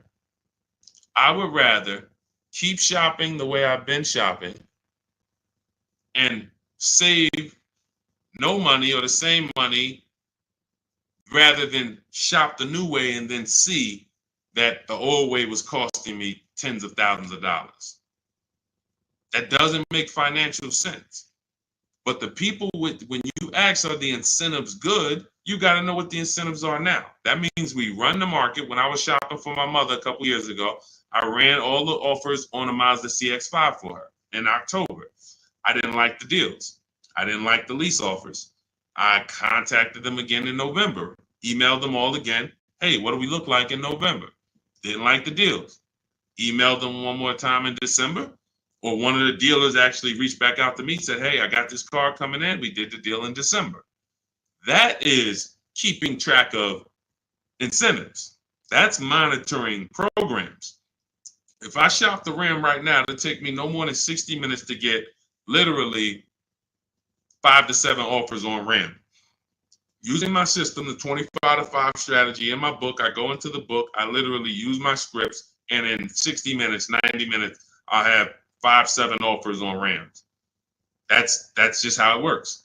So now I'm able to look and see, all right, what type of discounts are they offering? What are the incentives? What are the programs? Do I like them? Do I not? All right, let me check back let me check back next month. Let me see if there's any new incentives. So that's the way it works. That's the way you move the market. We have to be able to monitor what the deals are. But I see, unfortunately, there's a lot of you who you want to try to fill for the bottom. That's just what you've been trained to do. It's a losing strategy. I would love for you, if I was still at the dealership, I'd love for you to come and try to fill for the bottom. Especially if I work for a manufacturer where we got rebates a lot. Come on in, fill for the bottom. $3,000 off is a good discount. When's the last time you got $3,000 off a vehicle? I just think, I think I might be able to get more. Okay, listen, we settle at 5. You don't know I had a $5,000 rebate, so you're just not going to know. So you can sit here and feel for the bottom all you want. It's not going to work. You're still going to leave wondering, hoping it's a losing battle. That's why I'm trying to tell you, stop doing it. Stop doing it. You're asking, okay, what's a good interest rate for this vehicle? You're trying to feel for the bottom instead of sitting at home the way my book teaches you and making people bid and come to you and have all of these people begging for you to do business with them. Oh, how much discount should I be getting off of a Toyota Camry? Feeling for the bottom. Instead of sitting at home, contacting 25 dealers online, using my strategies, using my scripts, and saying, okay, now I got 7 offers on a Toyota. Oh, I see the biggest one is giving me 5,000 off. Okay, that's the market. That's the below market.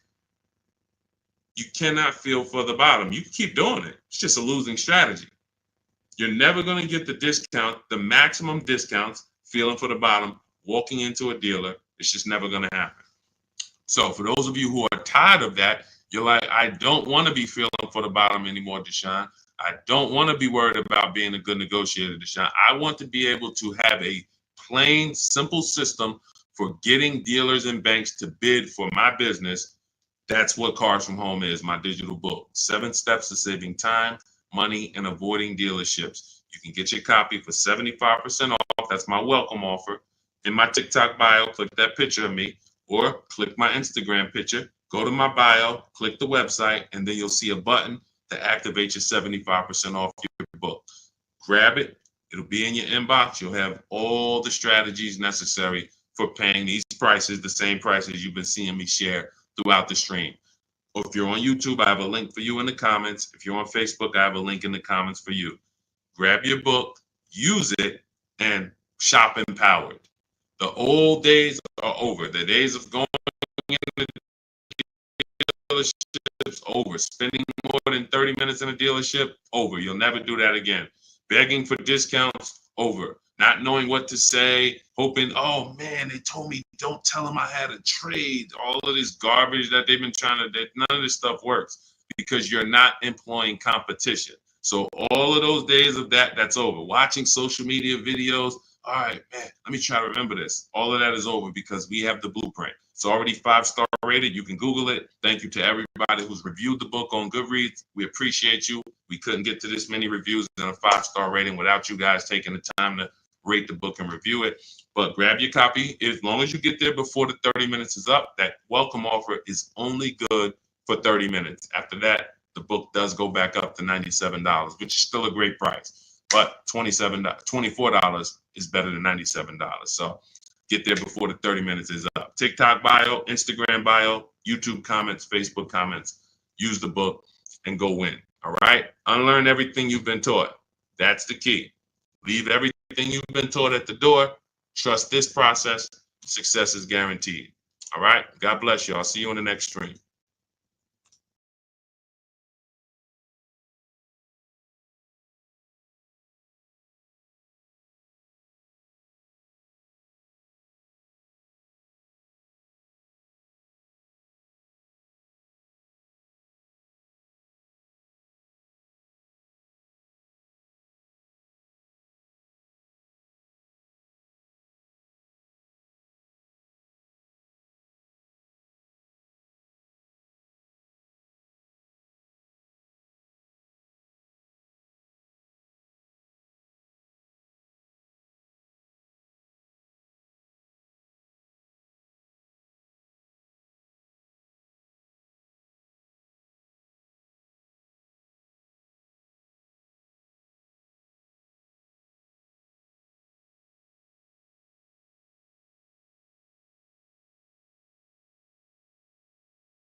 Welcome to Car Shopping Questions and Answers. If you are car shopping now, or you will be in the next 6 months, I want you to type me in the comments. We're about to go live, do some serious car shopping Q&A for the next 45 minutes to an hour.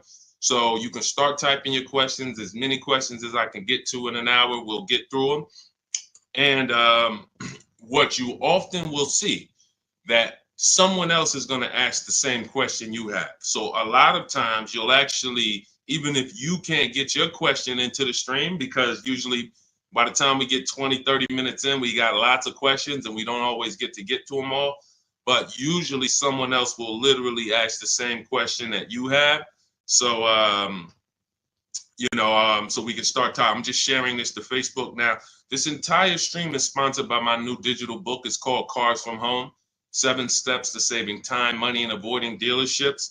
You can get a copy for 75% off for the next 30 minutes in my TikTok bio, my YouTube, in my TikTok bio, my Instagram bio, the YouTube comments, or the Facebook comments. And the book's normally $97. Everything we'll be going over today will be out of that book. Every answer that I give you is out of that book. So if you want the entire blueprint and you don't want to remember the things that we're about to go over, you grab the book, and obviously everything we're about to go over, we wouldn't be able to cover everything that's in the book. There's like 100 questions that'll be answered in that book. So let me just share this to Facebook, and we'll get started with the first question that we got from TikTok. So type your questions in as fast as possible, and type your questions in one shot. Don't do like a part one, part two, and because then Dolan can't bring them into the stream. Okay, Dolan, let's get going. Let's throw up the first question, please. Nora, I'm upside down on my vehicle. How do I get out or pay off early? There's two ways to deal with negative equity. One of them is easier. It depends on the resources you have. So you have the option to pay the difference, which means you are actually going to say my highest offer for my car is $18,000, but I owe $20,000. That means I have $2,000 of negative equity. I'm going to pay that off. That way I can go and do a clean transaction for my next car. I don't have baggage going into my next car.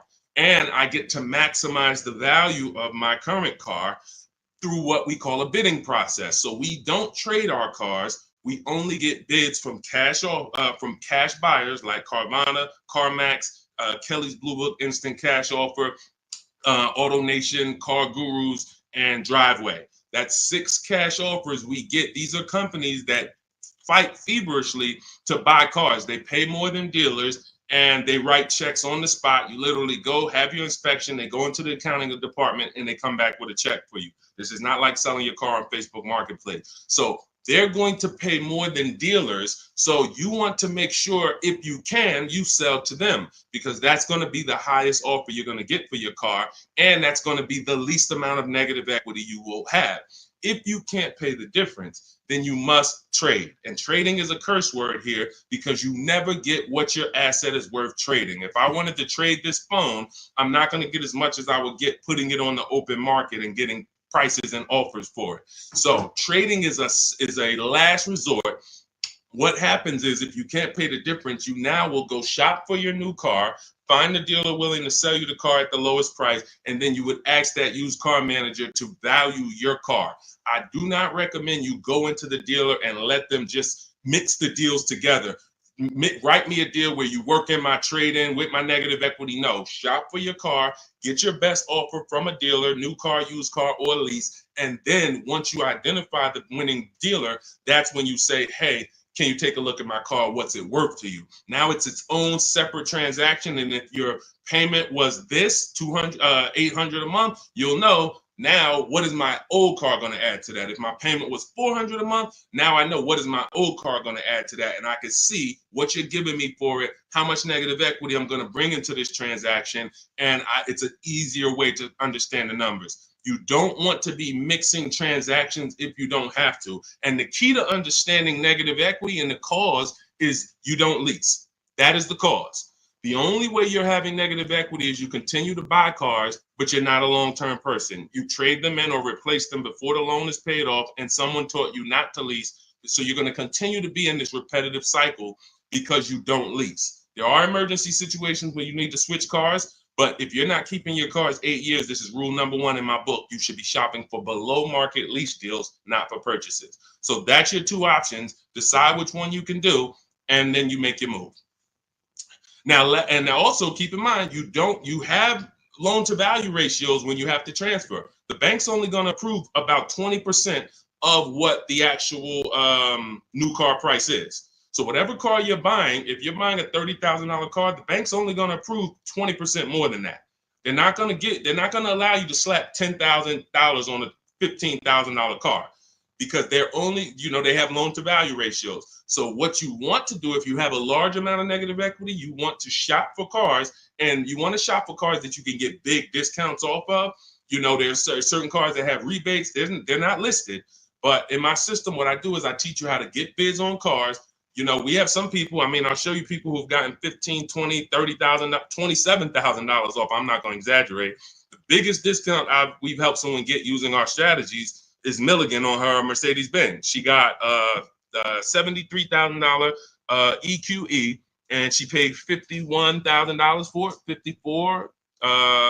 It's $27,000 off. I got it up here. So if she had, let's just say she had 15,000 in negative equity, it's no problem. She's not going to blow out the loan to value ratios because she got a huge discount off the new price. So it's going to fall within the bank's parameters. But I hate negative equity. I call it the devil to your car deals. I call it the bad credit for people with good credit. So it's important that when you get out of it, you know what the cause is, because if you don't know the cause, you'll be in negative equity again in 3 years. Most of you who have negative equity, you should be moving from a purchase into a shopping for below market lease, and stop tying up your money in these cars, and you'll never have negative equity again. 8 long-term people who keep their cars 8+ years, you never have negative equity. See, that's, you know, there's a reason for that. I'm keeping my car, I'm paying it off, I'm beating depreciation, I'm getting all the money out of my car. Short-term people should not be buying their cars. Go ahead, Dolan.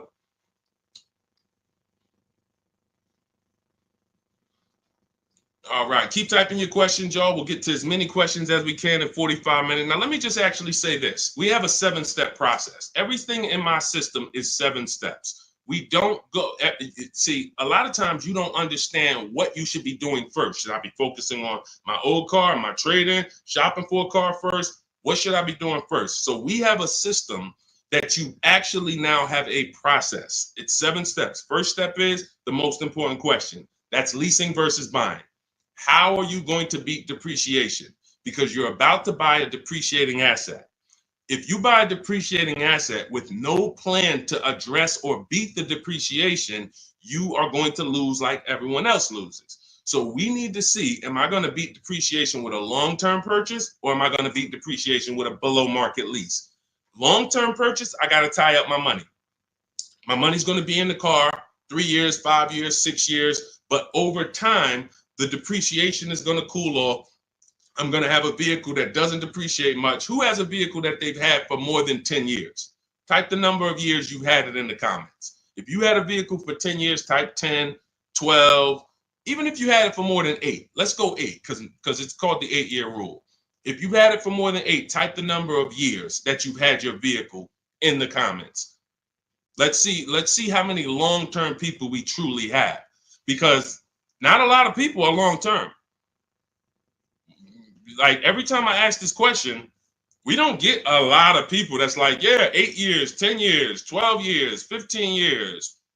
Look, we don't have many people that can say they even have a car on here that they've had for more than 10 years, more than 8 years.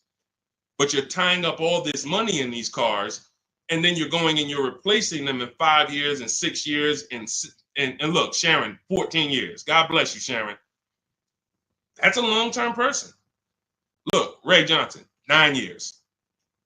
That's a long-term person. So they don't have to worry about depreciation. Their car right now is worth the same amount it'll be worth about a year from now. If Ray's car is worth $9,000, a year from now, it's going to be close to 9. He's beat depreciation. So if you're not buying cars to beat depreciation, you shouldn't be buying them, because you're not going to beat depreciation in the short term. You can't. It's impossible. The only way to beat depreciation as a short-term buyer is to get below market leases, because you're never tying up your money in that car. Not regular leases, below market leases. Big difference. Go ahead, Dolan. I see we had a question come from TikTok. Let's throw them up.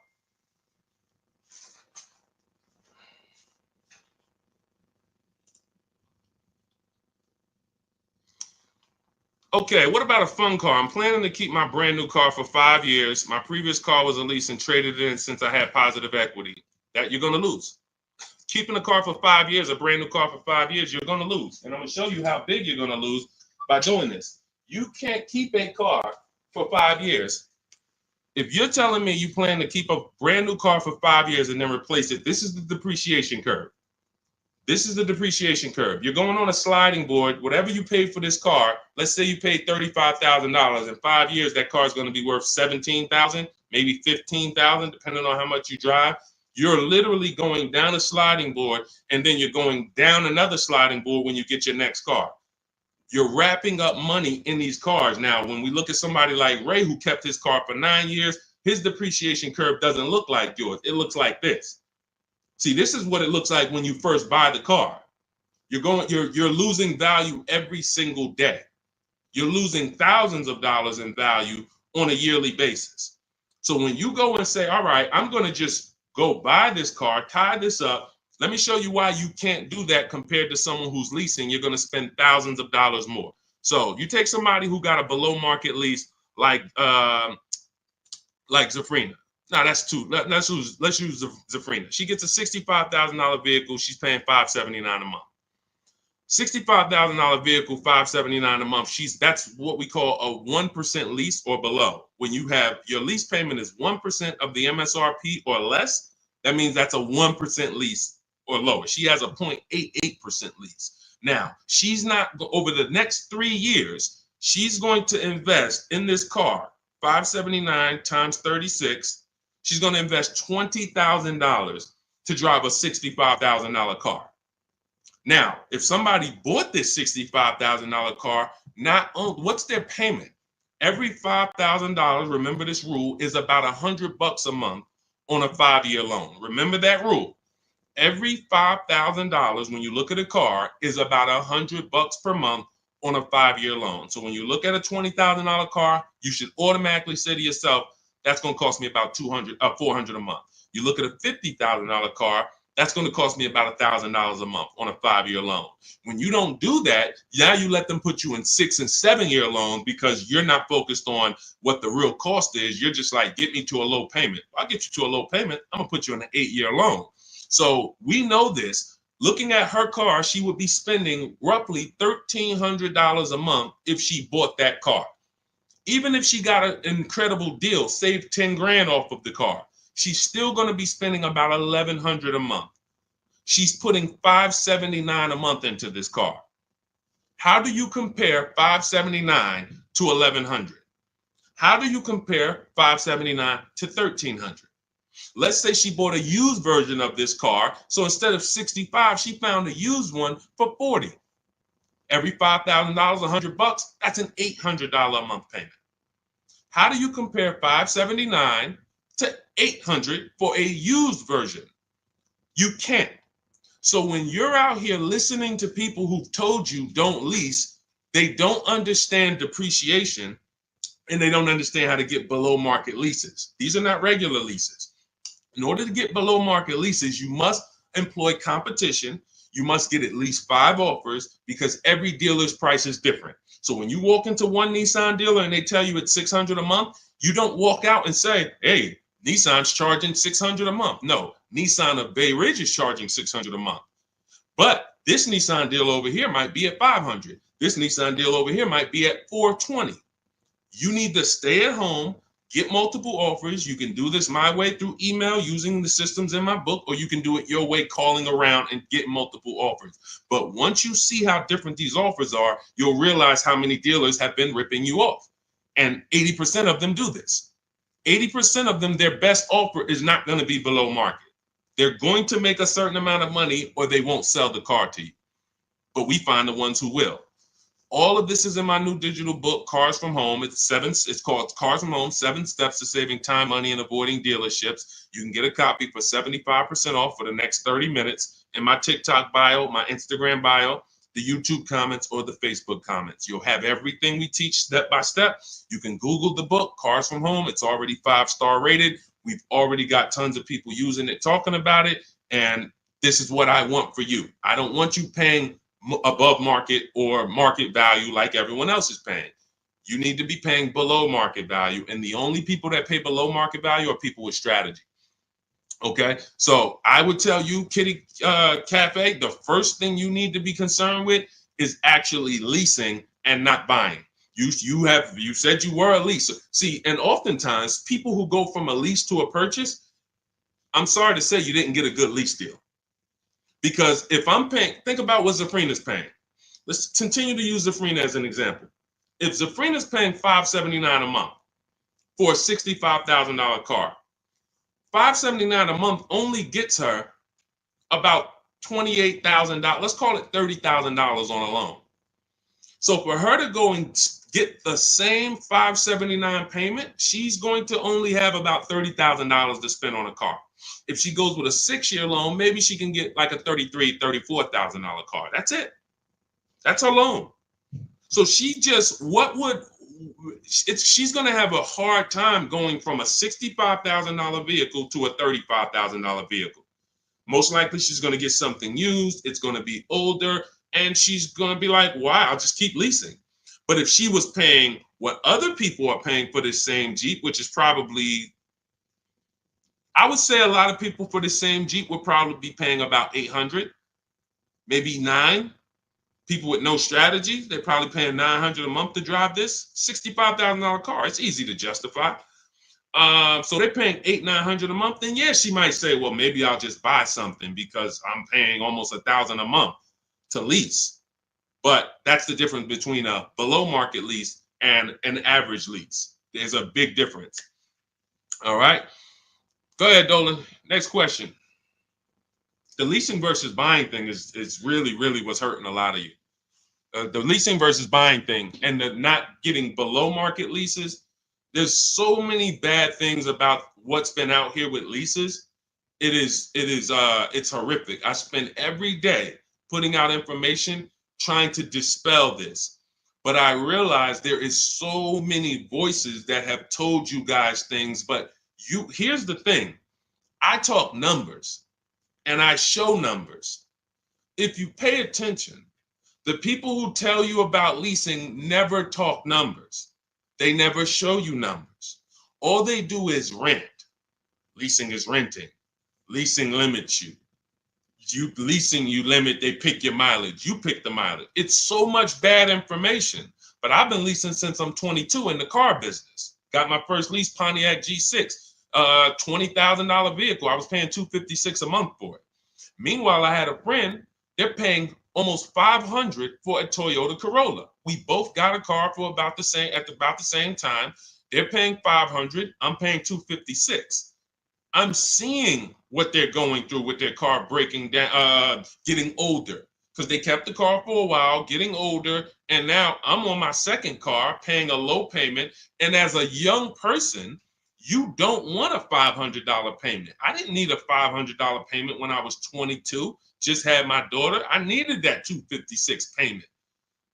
They had just had a family too, but they got to come up with $500 a month to drive about the same price car. The Corolla and the Pontiac G6 at that time were about the same price.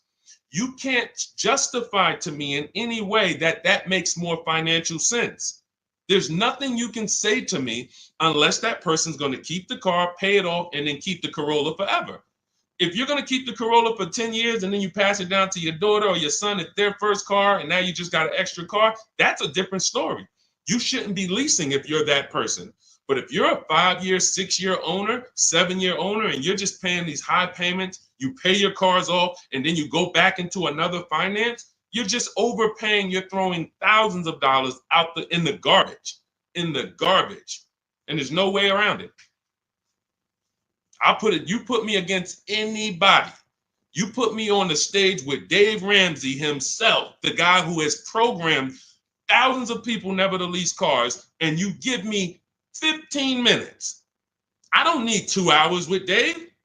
I don't need to debate you for 2 hours, Dave. If we're not talking about investing in mutual funds, you do a great job there. We're talking about the financial aspects of below market leases. Let me show you what a below market lease looks like. Let's consider what a person who buys their car is going to pay versus a person who gets a below market lease. Let's look at the resale values of this person who buys their car. When they go to trade that car in, what they're going to get back. And let's look at the net money they have lost compared to the person who got the below market leases. I will prove it to you in 10 to 15 minutes. And are you willing to tell your millions of people that you have programmed incorrectly because you know nothing about buying cars? You have programmed people based on you being a financial advisor, not a car person. You haven't seen thousands of car transactions to be able to say what you're saying. I've been involved with credit. Credit's a big part of what I do over the last 15 years. I don't teach it. Why? It's not my expertise. It's not my lane. It's easy for me to say, hey, I got a lot of people need to know about credit. Let me just start giving y'all some credit advice. No, because I respect the people who have learned credit to the T. Dave Ramsey decides I want to teach about cars. That's where he has led millions of people astray. And he has thousands of people investing in cars, short term, losing on resale, getting killed by depreciation. And they're like, well, Dave told me to do this. It's hard. It's hard to help. It's hard to get those people to unlearn. Go ahead, Dolan. Next question. Keep typing your questions, y'all. We will get through as many as we can in the stream. Good point. I only financed as I wanted to upgrade from my lease. My lease was $180 a month for 36 months. That's a big change. $180 gets you $10,000 on a finance. That's all $180 a month gets you. Now, if you put money down, that's different. Obviously, there's a lot of cars most cars don't lease for $180. So I'm assuming that you put some money down to get there. But again, what were you driving for these payments? You're driving a brand new car. There's no comparison. When you're getting below market deals on leases, there's no comparison. Again, let's look at Charles. Charles gets a Palisade, $48,000 vehicle. Some people, and you may own one of these. And if you were honest, you say, Deshone, I own that vehicle. How much is your payment? No money down. Probably $800-900 a month. Probably $1,000 a month.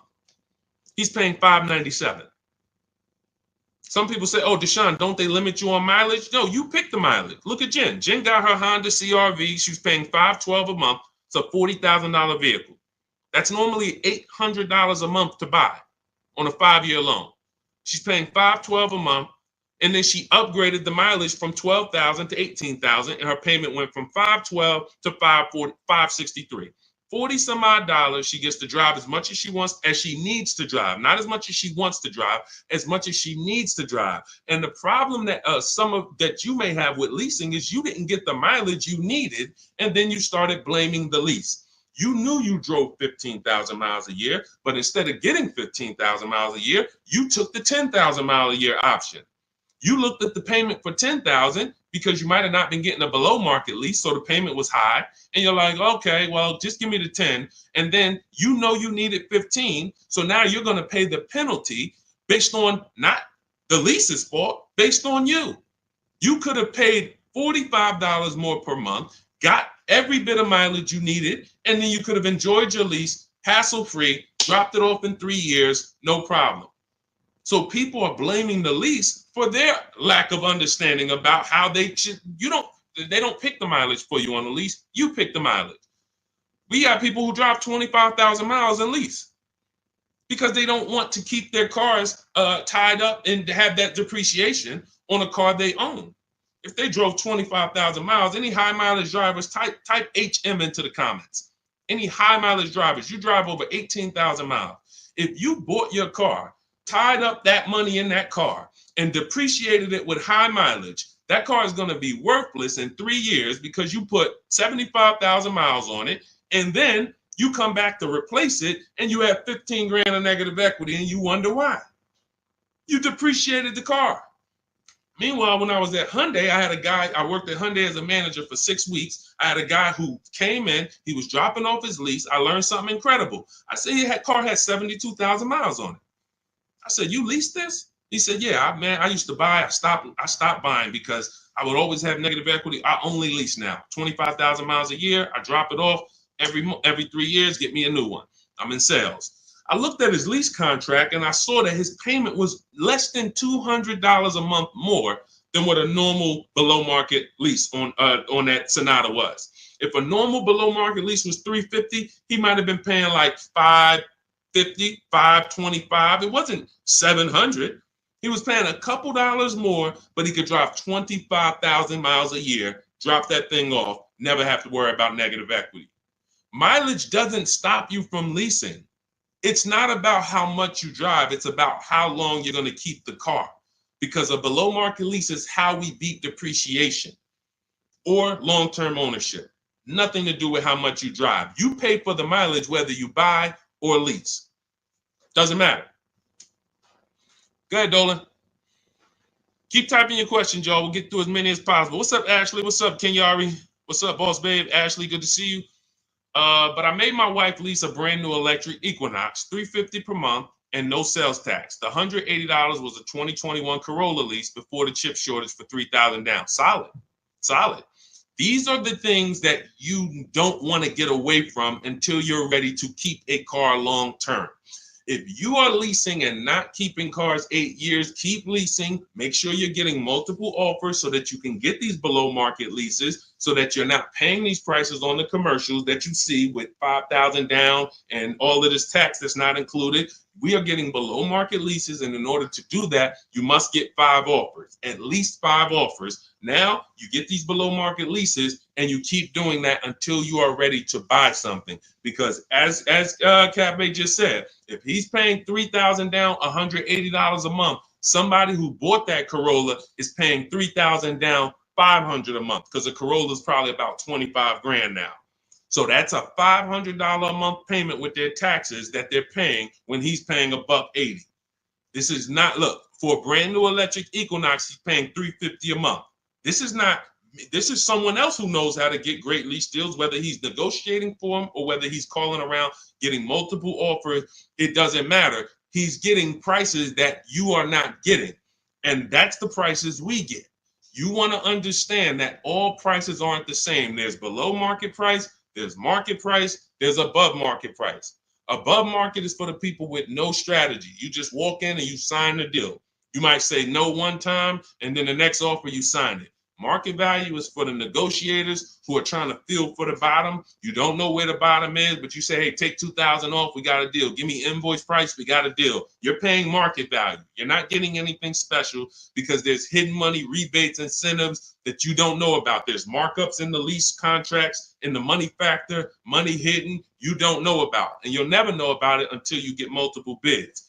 But below market price is reserved for the people who are shopping multiple dealers. We do it from home, getting multiple offers, and now you're paying $350 a month for a car that other people are paying $600 a month to own. You cannot justify pulling up in the same car and one of you is paying $350, one of you is paying $600. But the one who's paying $600 says, well, I'm going to own this. But by the time you pay it off, you're just going to turn around and get another car and do it all over again. So you never win, ever. It's a bad way to move. Go ahead, Dolan.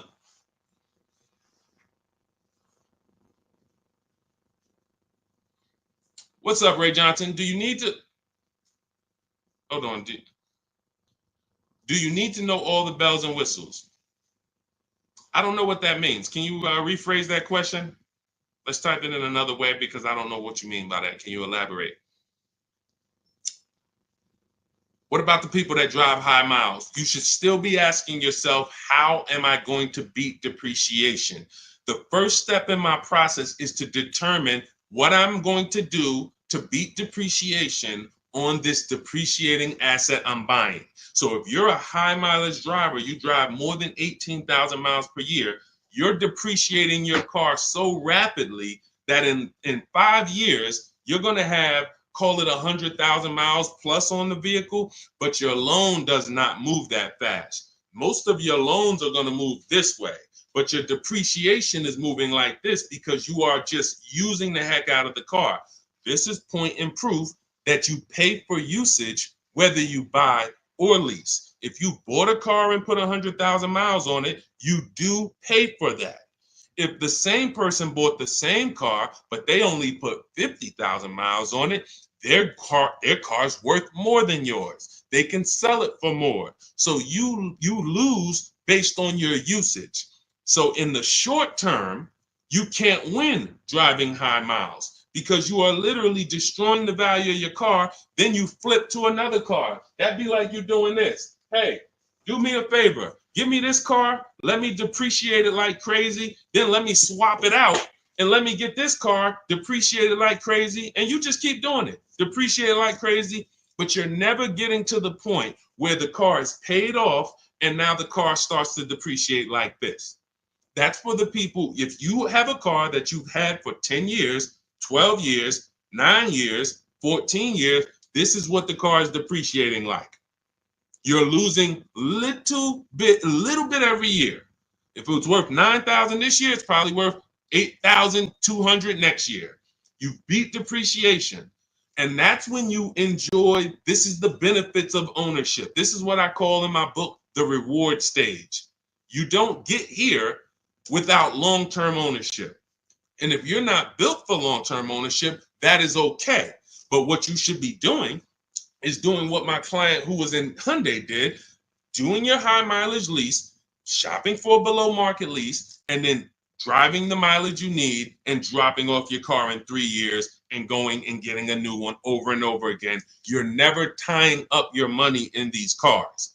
If you're going to tie up your money in these cars, you better have it in there for the long run. If you're going to tie up your money for 5 years in a depreciating asset, you are losing money in depreciation. Like you can't get it back. That's why you're never happy with what the car is worth. When you come and find out what your car is worth, you're like, I can't believe that's all you're giving me for my old car, because you're thinking about how much you put into it. Long-term owners like this, those of you who have cars that you kept for 12 years, you're not thinking about the resale value, right? Right or right? You're like, Sean, I got so much money out of this car. I had this car, man. The transmission went out. I put a new transmission in it. I got my money out this car. That's the benefit of buying. And if you're not buying, you should be if you're not getting there, you should be shopping for below market leases, never tying up your money in these cars to begin with. It's only 2 ways. Get out the middle. It's 3 people. Long-term keepers, short-term leasers, then it's the people that's stuck in the middle. You buy your cars, trade them in. You lease the car, you buy the lease. Stuck in the middle. Go ahead, Dolan. All of this is in my new digital book. If you're like, Deshone, there's no way I'm going to remember this. You can get my new digital book. It's called Cars from Home, 7 Steps to Saving Time, Money, and Avoiding Dealerships. It's already 5-star rated. Thank you to everyone who has rated and reviewed the book on Goodreads. We appreciate you. You can get your copy. It's normally $97, but for the next 30 minutes, you can get your copy for $24, which is 75% off if you get to my TikTok bio, my Instagram bio, the YouTube comment link, or the Facebook comment link before the 30-minute timer hits 0. After the timer hits 0, price does go back up to $97, and it's worth every penny of $97. This book will be the top 3 most valuable books in your library. And when I say valuable, I mean the books that save you money. There's only a few books. I got a bunch of books. You guys can see I'm grabbing them. There's only a couple of these books that have actually put money in my bank account or helped me save money. There's not a lot of them. This will be the top 3 most valuable books to your bank account. That's all I care about. So go grab your copy, TikTok bio, Instagram bio, YouTube link, or Facebook comments, and you'll have everything we teach in the blueprint of how to get below market leases, below market purchases, below market new cars, used cars, high mileage driving. Everything is in there step by step. It's a blueprint. All right. Go ahead, Dolan. All right. Buy a car for the first time. I'm going through my bank. My budget is $8,000 and I finance the rest. So you have $8,000 cash. You want to see, can I get a vehicle without using that cash? So if you're talking about financing, first thing you want to decide is, what can we get without a down payment? So depending on where I want my payment to be, let's say $350 a month. Maybe I want it to be $350 a month for 5 years. Well, can I get a car with everything I want, everything I need, $350 a month for 5 years? That's my budget. If I could do that, I don't need a down payment. Now, if you say, okay, $350 a month for 6 years, no money down, that's a little more money. If you say, all right, $350 a month for 5 years, but then I'm going to use some of my down payment. Now I can get even more car. And then your max budget might be $350 a month with my down payment for 6 years. See, all of those numbers didn't change, but the terms changed and what you bring to the table changes. That budget doesn't change, but you don't realize if I get a car for $350 a month for 5 years, I paid less than if I get a car for $350 a month for 6 years. So these is how we budget. I actually have a tool in my book called the Perfect Budget Calculator I created, where you put in your preferred down payment, you put in any equity you have from your old car, you put in your max monthly payment, you put in the average interest rate, and it'll give you up to 6 goals that you shop from. So when I went and got my used Infiniti truck, I had 6 goals. One of them was no money down 5 years. Next one was no money down 6 years. Third one was money down 5 years. Money down 6 years. Then the fifth one was money down and the equity I had from selling my old car. And then the sixth one was money down, equity, and 6-year loan. See, there's multiple ways to budget where you don't go over your max. But I find the problem is when we budget with our max in mind, I only want to spend $500 a month, $500 a month, $500 a month. You usually go in and you spend what? $600, $550.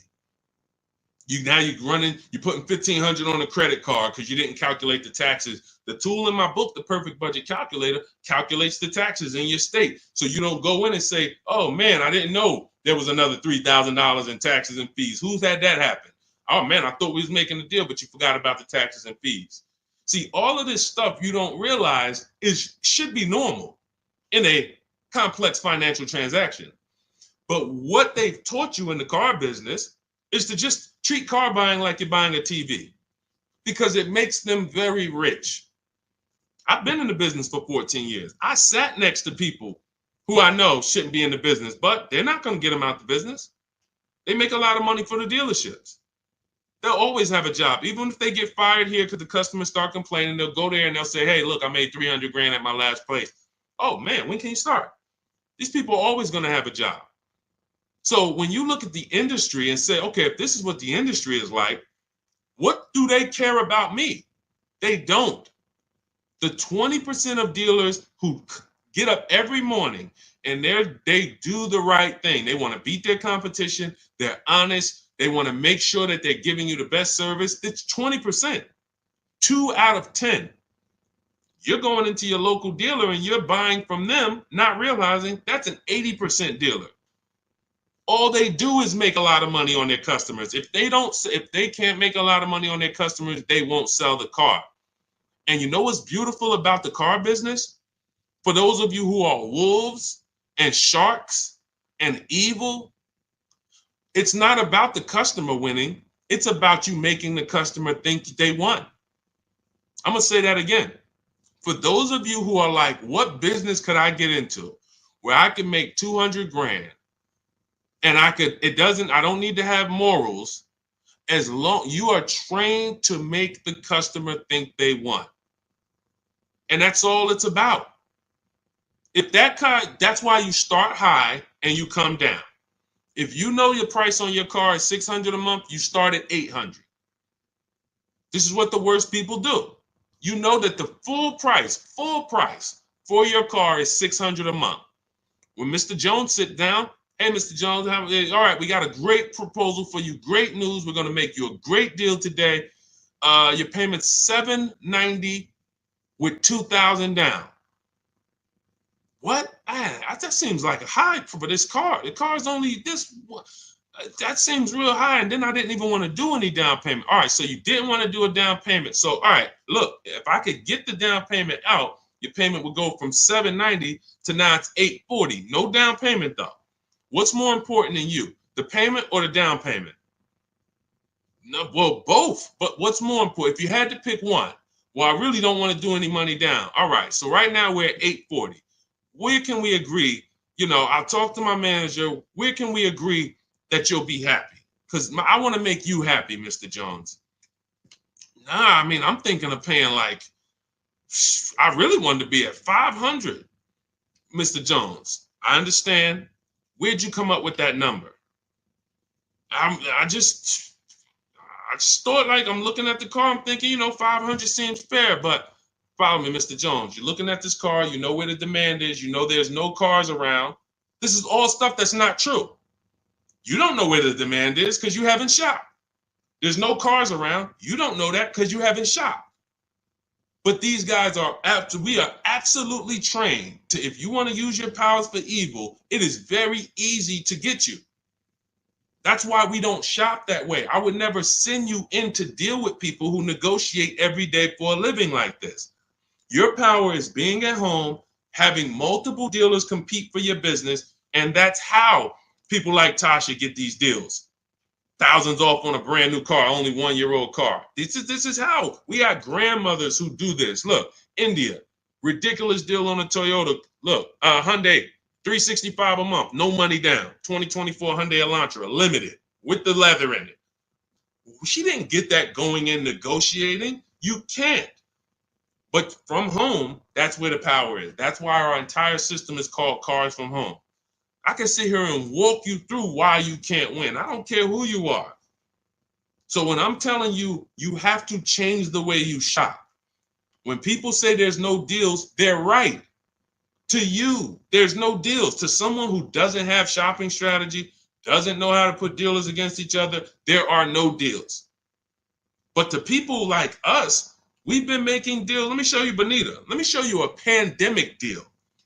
When people were out there thinking, no deals, Deshone, this is so bad. When is the market going to change? Look, Bonita, 2022, she leased her dream vehicle, a 2023 Kia Telluride. She put $600 down, drove off $600 a month. She gave him $600, drove off. No money down lease. People were leasing and buying these vehicles for $10,000 over sticker. I'm not on here to talk to you about hundreds of dollars. What do I care about hundreds of dollars?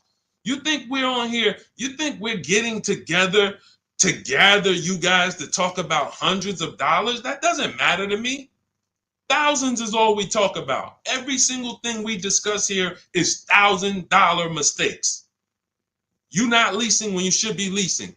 $5,000, $7,000 mistakes minimum. You not getting multiple offers on your car. Could be depending on the car, you look at somebody like Kimberly. Kimberly gets $20,000 off her Maserati. $20,000. Sean gets $20,000 off his F-150 Lightning. These are just some of the, look, even somebody like Tiffany, let's take a smaller discount. She gets a Mazda CX-90. She gets $6,500 off. What happens? There are people who got that same car. You won't say, they're not going to say it. They'll never say it. They'll never come on here and say, hey, Deshone, I got that same car you just showed her get, and I only got $2,000 off.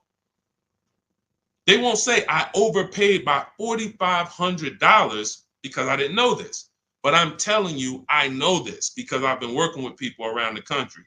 So understand, we're not here to talk small numbers. When we're tapping in, we're asking you to tap in, lock in, so that you can actually keep thousands and thousands of dollars in your bank account instead of putting it in these cards or giving it to these dealers. That's it. So everything we discuss is out of my new book, Cars from Home, 7 Steps to Saving Time, Money, and Avoiding Dealerships. It's a 7-step process. Doesn't matter whether you're leasing, 7 steps. Doesn't matter if you're buying new, 7 steps. Buying used, 7 steps. You want to sell your leases, which who didn't know you could sell a lease?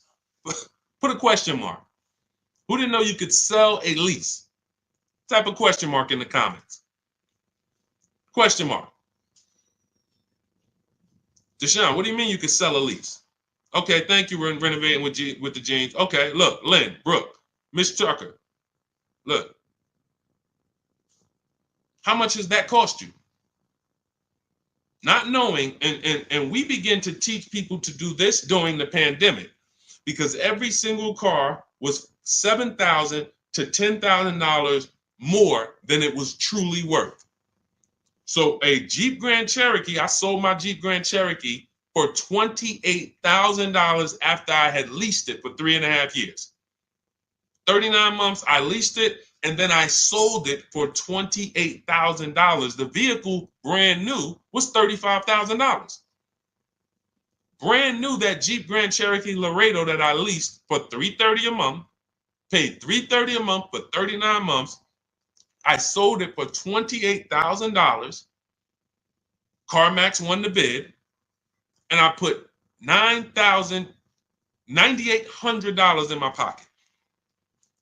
I helped my mother sell her lease on her Mazda CX-5 for $10,200 in equity she put in her pocket. Now, those equity numbers don't exist anymore. That was a once in a lifetime seller's market. Well, so far in our lifetime, so far, there's people who still want that. They still are basing, and you may know people who are like, hey, well, I'm gonna buy this car and I'm gonna flip it because I bought a 2019 Mustang and then I sold that Mustang in 2021 and got all my money back. Try that again. You're gonna lose everything. It's over. It's over. That was a limited inventory, global shortage, chip shortage. Everything's worth $7,000 to $10,000 to $12,000 more. Those who cashed out won. Those who cashed out at that time won big. You can look back over history, and I helped a lot of people do that. You can look at my videos. Some of my biggest videos, 5 million views, 3 million views, was how to cash out. People coming on there, yo, I just sold my lease. I made $7,000. Yo, I made 10 grand because of you. Yo, I sold 2 leases. I'm telling everybody during the pandemic, cash out, cash out, cash out, cash out. You won't be able to do this again. But there's still money to be made if you have equity in your lease. There's still $2,000, $1,700, $3,000, $4,000. Some of you low mileage people who you lease, but you only drive 5,000 miles a year. There's equity there. But you got to know how to get it. You got to know how to get bids. What's the process? And get we get bids from CarMax, Driveway, Carvana, Kelly's Blue Book Instant Cash Offer. What is that strategy alone worth? Just the cash out, just the equity assessment, step 2 in my process is worth. For those of you who trade in cars, that right there, one step out of my 7-step process is going to be worth thousands of dollars to you. So you can get my new digital book, Cars from Home, 7 Steps to Saving Time, Money, and Avoiding Dealership, and you can get it for 75% off. That's my welcome offer to you, but it's only for 30 minutes. You go to my TikTok bio, my Instagram bio, the YouTube comments, or the Facebook comments, click that link, and get your copy for 75% off. You won't even pay the $97 price. You'll pay $24, but you got to get there before the timer goes to 0, and then it goes back up to $97, which is worth every penny.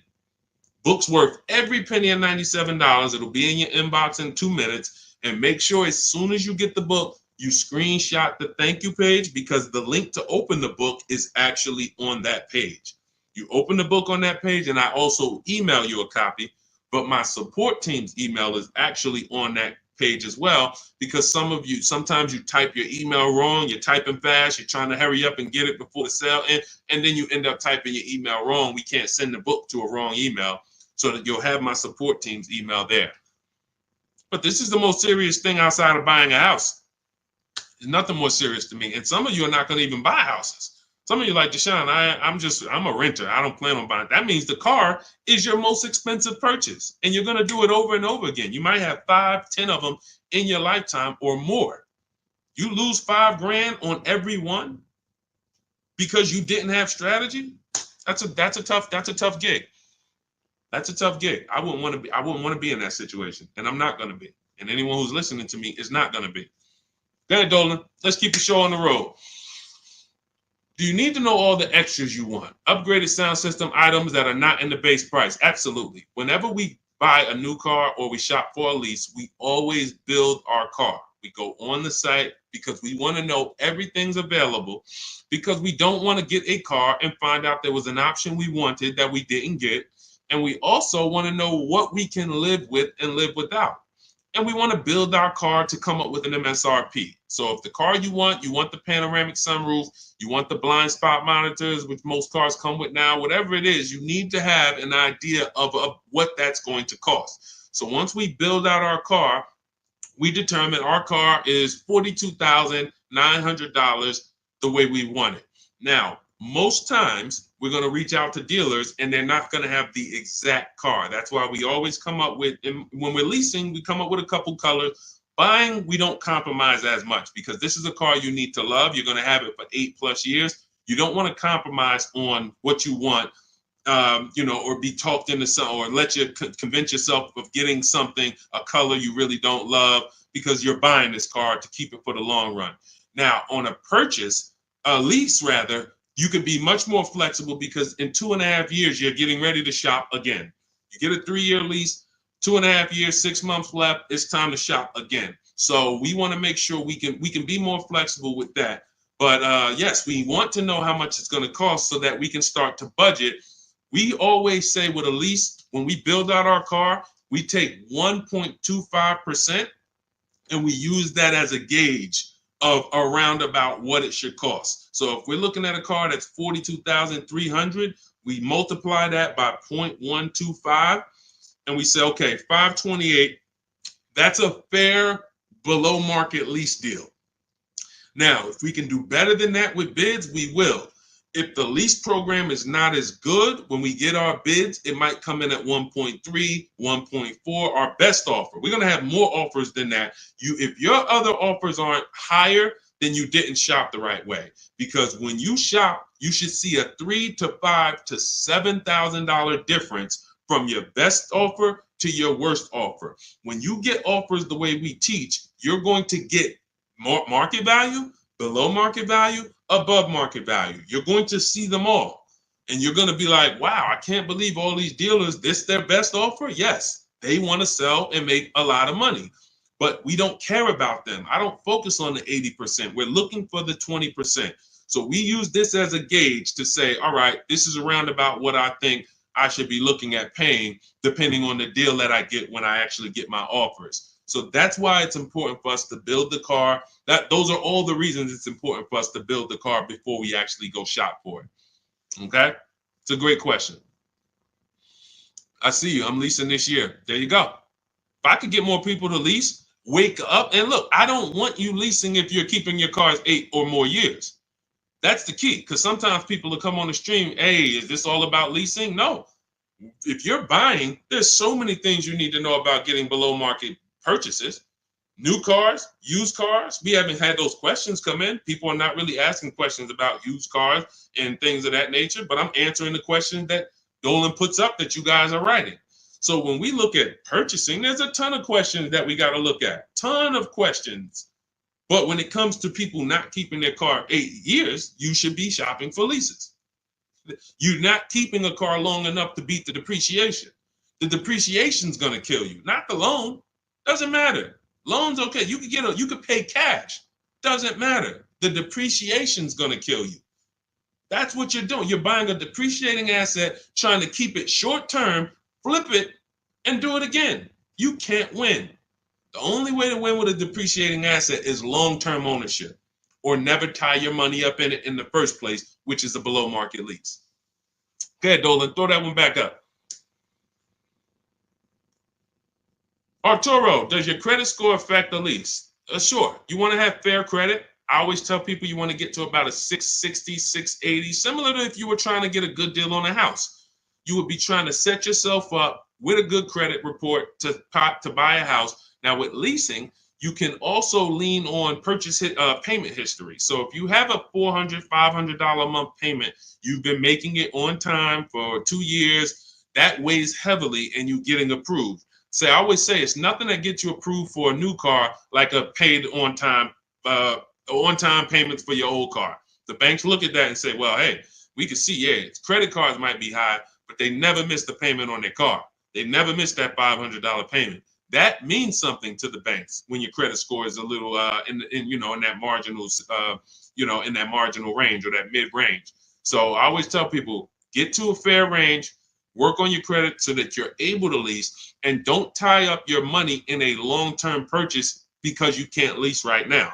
If I couldn't lease right now, my only mission would be to get an inexpensive car, get my credit to a 660, 670 to lease. I wouldn't be trying to get a Dodge Charger, $20,000, $30,000, $40,000 car. I'm going to pay 20% interest. And when I go out to replace that car, I'm going to have so much negative equity because the interest alone is going to bury me because I don't have good credit. So now I'm no closer to leasing. My payment is going to be high. And I usually end up with an older car because I'm trying to squeeze my way into a nice car that I could show off and feel good about. Nah, I mean, I work hard. I want to be able to drive something that, I feel good about. But you haven't qualified yet. You haven't qualified to drive something great yet. If you have a 500 credit score, 600 credit score, you're not qualified to drive something ideal yet. You should be sacrificing to get set up so that I can make a power move. And what you do in getting set up is you get the least expensive car. that you can get a loan on. You get a $10,000 car, quality, small car. Try to get something that brand new was $24,000, $25,000, Hyundai Elantra. Get yourself a smallest car that you can qualify for, and you have minimal payments, $200, $250 a month payments. You pay those payments on time. You make sure it's a quality car, and you go and you make a move for a lease once you've established yourself. Or you can just do what other people do and say, you know what, who could get me in this brand new whatever, or who could get me in that, used Mercedes? And you're going to lose in every way. The quality of the car is not going to be ideal. The loan is going to be out of control. The interest is going to be great, ridiculous. You might not get a great price on the car because you come in looking desperate. You need a car, not want a car. You need a car. So nothing is working for you. Everything's against you. So it's much better for you to discipline yourself. Say, look, I don't mind driving something that I don't feel great about, but I'm working on my credit. I'm going to make these payments on time. I'm going to get myself to a 660. I'm going to have 2 years of on-time payments, and then I'm pulling off the lot in a brand new lease. Power moves. That's a plan. Go ahead, Dolan.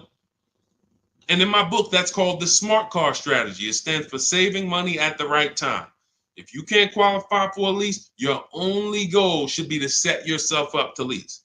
Now, if you're buying and your credit's not good, I'm an 8-year person.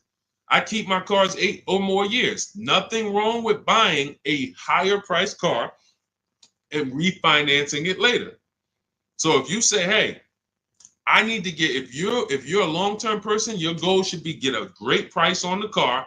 You're going to pay more in interest and then fix your credit. And instead of changing the car in 2 years to a lease, you would change the loan, refinance, and then you would keep the car. So it's depending on long-term versus short-term is everything. That's why in my book, it is step 1. You need to know from the get-go, am I a long-term person, 8+ years, or not? Because that's going to be the foundation we build on. Everything else comes after that. Karen, thank you for helping with my digital book. I wasn't checking my email. Of course, we want to use cars. So you're just following the multiple marketplace strategy. There's steps before that. And here's what I tell you, guys who have my book, ask yourself, what step am I on? This is what I tell everybody that I work with. Ask, what step am I on? Because if you're doing step 3, but you have not done step 1, that's a clear indicator. Oh man, I haven't done step 1. Step 1 is leasing versus buying. Most important question. How are we beating depreciation? We go into deep. I show you lease scenario, purchase scenario, lease scenario, used car scenario, to make it very clear that if you set out to buy, but you should have leased, can't help you. You're lost. And I talked about that earlier. We ran Zafrina's $579 a month payment versus what a new car would cost her, which would be $900 or $65,000 car. That would have been $1,100. Or a used version was $800. So you can't compare that. If you go out and you get a great deal on a purchase and your payment's $700 a month, then that means that lease payment probably would have been $400 a month. There's no way to, how do I get out of this? You shouldn't have been in it. That's why this is step 1. So what was that question? What was that question? I don't even know how I got on that. Oh, you said I want a used car. Yeah. So so you want to ask yourself, where am I at in the process? Because we're not in the market until step 5. Step 5, we're in the market. That's when we're on our marketplaces, shopping, narrowing it down. We have specific ways we narrow down used cars. This is not just general information that you could find on social media and you Google it, how to buy a used car. Yeah, good luck. That stuff means nothing. Car salespeople are been watching those blog articles for years saying, okay, this is what they're coming to do. Don't tell them you have a trade-in. Okay, good. Stuff has been around for 20 years. What we're doing is we're narrowing it down when we get to step 5, based on title history, service records, accident history. Then we're narrowing it down and we're coming up with our top 5 choices, top 3 to top 5. Then we're verifying who has bogus fees, who put one price online that they're not going to honor. So all of these This is my top 5 list, but some of these might be fake prices. So we need to verify that. And then we're going to get the new car price to find out what the true discount was. How much was this vehicle brand new? When I bought my Infiniti truck, I narrowed it down to 4 choices. They were all white, between $30,000 and $32,000. Sounds similar. They're not. You're looking at 4 white Infiniti trucks between $30,000 and $32,000. Similar miles, all 2020s. They were 3 years old at the time. Looking at all 3, whoa, these vehicles look similar. Once I got the brand new price, I found out one of them was $46,000 brand new.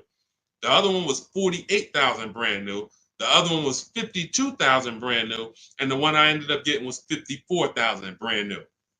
Big difference. See, so what seemingly was close was nowhere near close. The furthest apart was 54 to 46. It's an $8,000 difference between the least expensive one and the most expensive one. But without the brand new price, you don't know that. You're choosing the wrong vehicle, thinking, oh, I got a good deal. No, the good deal was that other one that you didn't pick because you didn't have the brand new price. So that's step 5. But we got plenty of things we do before that to verify the DNA of the vehicle, check the data. And look, let me be clear. It takes me 90 minutes to buy cars. I'm not putting a system together that takes days. I'm not going to do it. It's not necessary. Choosing your vehicle, that might take you days. Going and looking at cars, test driving, that might take you days. Deciding what you want. We call that shopping. That's a step in my book. Shopping, not buying. That's deciding what you want. But once you know what you want, 90 minutes. Now, first time you use our system, it might take you 2-3 hours because you're just learning. You're overthinking. Haven't trusted our process yet. That's normal. But once you see, wait, this is simple steps. I'm going to websites, putting information here, looking at this. This is stuff a high school kid would do. If I could teach a high school kid to buy a car, it'd be easier than some adults because they don't have to unlearn much. Adults, it's like, hey, but I don't have to go into the dealer. You know, hey, Deshone, I went into the dealer and this is what they said. Deshone, my dealer called me and they said this. Well, when did I tell you to talk to the dealer? I thought you were coming to use our system because you didn't want to talk to the dealers. Yeah, you're right. See, that's overthinking. Now, that doesn't mean you're going to lose because we got a lot. That's how a lot of people come. You're trained to do things one way. You have to unlearn that. But once you see what we do, you're like, man, I can do this again next time. It'll take me 2 hours. I get any car I want in the country, Bentley, Rolls Royce, Corolla. It's going to take me 90 minutes because I'm using the internet. We're emailing. You know, I'm not getting in my car and driving to a dealer. So that's what we need to focus on. I know you have the book. Make sure you're asking yourself, where am I in the process? Start with step 1, just check them off. Step 7 is delivery. So when you check off delivery, you're done. You got your car. All right. Everything that I'm teaching is in my new book. It's called Cars from Home. It's a digital book. It's called Cars from Home, 7 Steps to Saving Time, Money, and Avoiding Dealerships. You can get your copy for 75% off. It's part of my welcome offer. It's normally $97. But if you get to my TikTok bio, my Instagram bio, the Facebook comments, or the YouTube comments before the 30-minute timer hits 0, you got your copy for 75% off, which is $24. And it'll be in your inbox in 2 minutes. So once the timer hits 0, price does go back up to $97. And it's still worth every penny at $97. Go ahead, Dolan.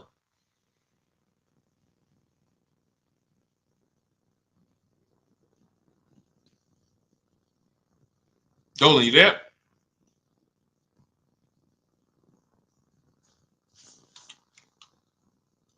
All right. Is it worth buying a BMW or Mercedes brand new or pre-owned certified? That's a matter of budget.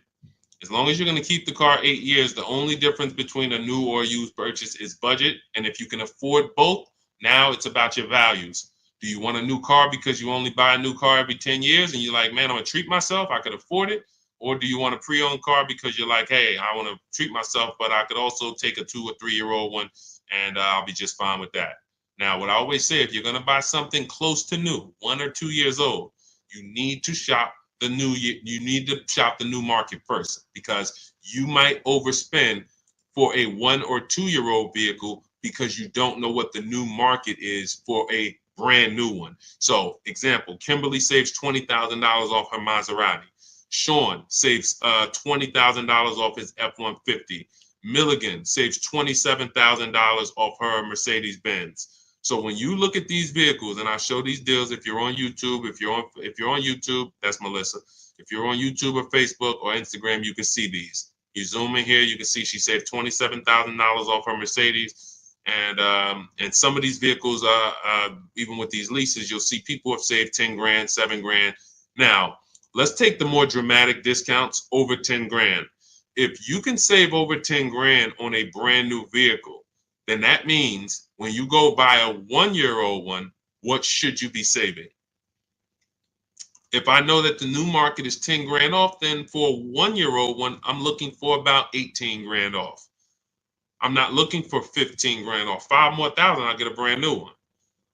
So I need to know what the new market is to know what the used market should be. Now, this is once you get to 3 years old, you don't need to do this because 3-year-old vehicles, there's a lot of options because there's only 2 ways dealers get most cars. They're going to buy them off their customers or buy them from auction, or they're going to buy them after the lease. So 3 ways. Buy them after the lease.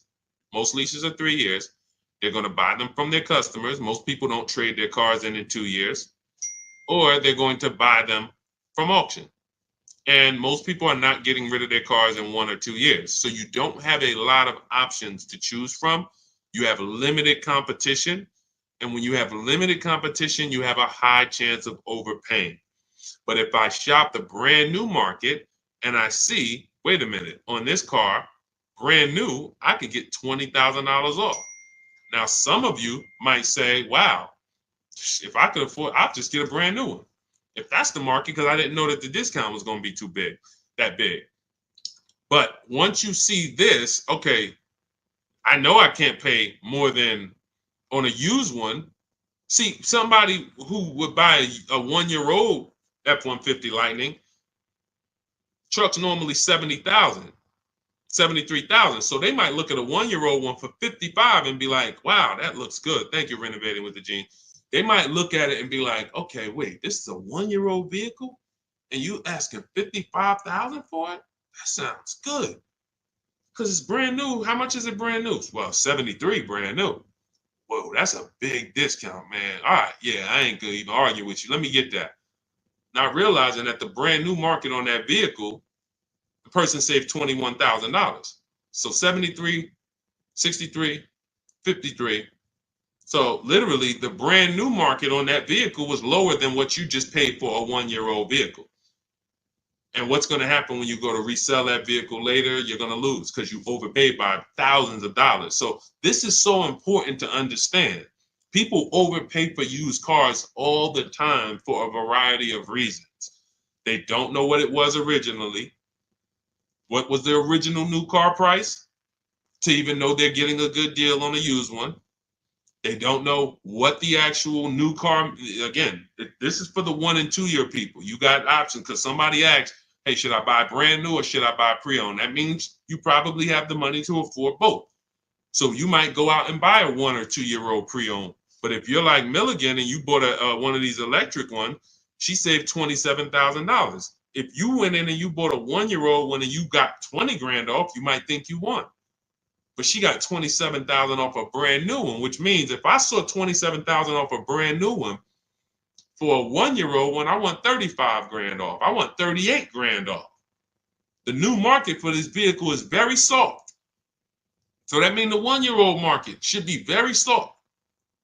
It's an extreme depreciation. Another reason why you don't buy these vehicles. Now, mind you, you know what I didn't mention? The people who paid for this vehicle and didn't get $27,000 off. It's people who are going to see this stream. Again, most of them will never say it. They have this same vehicle that Milligan has. Same $73,000 vehicle. They went in, they negotiated. They said, listen, all right, come on, man, make it 10 grand. 10 grand off. And they went home thinking, hey, honey, you're not going to believe this.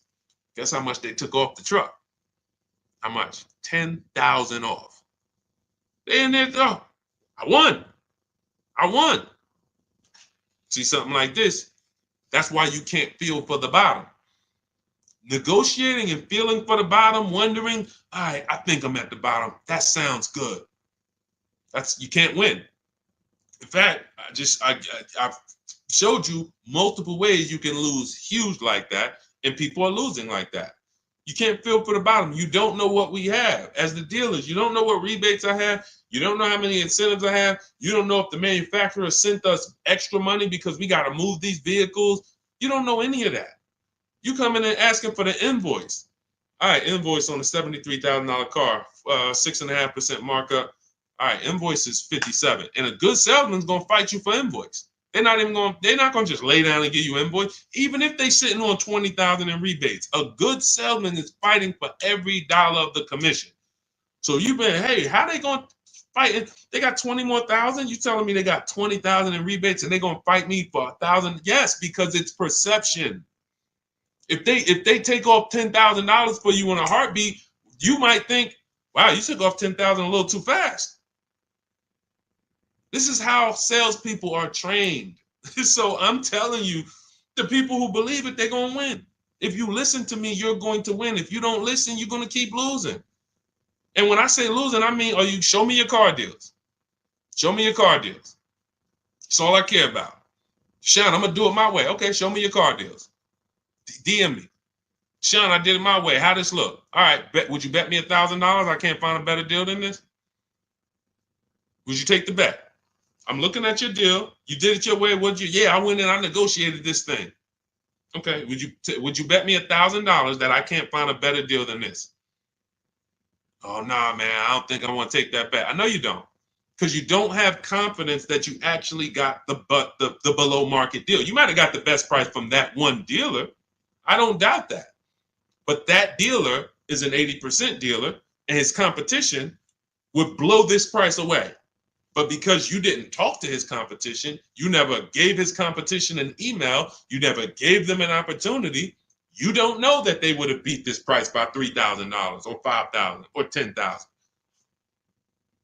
That's what we do here. That's what Cars from Home is. That's why our system is called Cars from Home. All our deals, 90% of what we do is from home. 90%, and sometimes 100%. Only time we can't do 100% is if a dealer doesn't deliver or we're buying a used car. Used car, we must go to the dealer. We must test drive that. That's our last step in our process before we lock the deal up. We cannot, but we've had tons of people who never left their house. I have a couple of them on here. Delivered the car. Let's see, we got people on here. Leasing process went quick. Sent the email. Anyway, I could pull up a bunch of people who just did. That's simple, because dealers this is 2024. Like, people think Carvana is the only place that delivers cars. There's plenty of dealers, especially the 20%, that'll bring the car right to your doorstep. Look, about 5 days I walked out. Yeah. Anyway, all right. I think we've done enough. Look, everything that we've taught today is out of my new book, Cars from Home, 7 Steps to Saving Time, Money, and Avoiding Dealerships. It's a 7-step process that I've developed over 14 years in the car business to buy, lease cars, below market value in 90 minutes. This does not take a lot of time. This is the easiest way. You don't have to be a great negotiator. You will stay at home where your power is, where you can put dealers against each other, put banks against each other. Thank you so much, Renovating with James. And you can employ competition. The same way you shop for everything else, competition, you can bring that to your car deals. And that's the only way you're going to get below market deals. And that's the only way you're going to start to enjoy car shopping. When you're at home and tons of dealers and banks are actually competing for your business, you actually enjoy that. That's why when you see people like Teddy, who said that I will never lease another car any other way. Look, suppose it's a bit wordy. Look at Teddy. You got his BMW 2024 i4 M50, $73,000 vehicle. His best offer was $856 a month, which is a 1.16 lease. His highest offer was $1,123 a month from another dealer.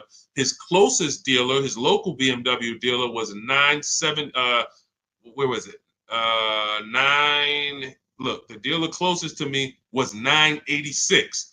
His closest dealer that he probably drove by and saw the car and said, man, all right, I'm gonna work with them one day. $986 a month. He ends up paying $856, over $130 less than his local dealer. But he did it from home. And he said at the beginning, I will never, I repeat, never lease another vehicle any other way. Now, had he bought the car and got $10,000 off, he would have said, I will never buy a car any other way. The Cars from Home way is how you are in control, how you feel like the prize. And when that 20% dealer wins your business, you feel like you won. You know you won. So, all right, let me get out of here, y'all. Grab your copy as my welcome offer to you of Cars from Home, 7 steps to saving time, money, and avoiding dealerships. 30 minutes only. You can get it for 75% off, which so you won't pay the normal $97. In my TikTok bio, my Instagram bio, click the picture of me, the YouTube link, or the Facebook link, and grab your copy. As long as you get there before the 30 minutes is up, you got it for $24, and you'll have everything step by step. You don't have to remember any of the things we've spoken about over the last hour, 15 minutes. You don't have to remember them because you will have the blueprint step by step. Leasing step by step, buying step by step, selling leases, selling your cars. We never trade cars, getting out of negative equity. All in there, high mileage driving, everything in my 14 years of experience is in that book. All right, so I look forward to you guys using it. Make sure you send me your success stories. Write me emails when you make your deals. Let's continue to 30 minutes now. It's only available for 30. Now, it's available forever. $97 is the price. Normal price of the book is $97. But for 30 minutes, you can go to my TikTok bio and you can get your copy for $24, which is 75% off. All right. God bless you guys. I'll see you soon. And keep unlearning, keep relearning. Thank you. Thank you.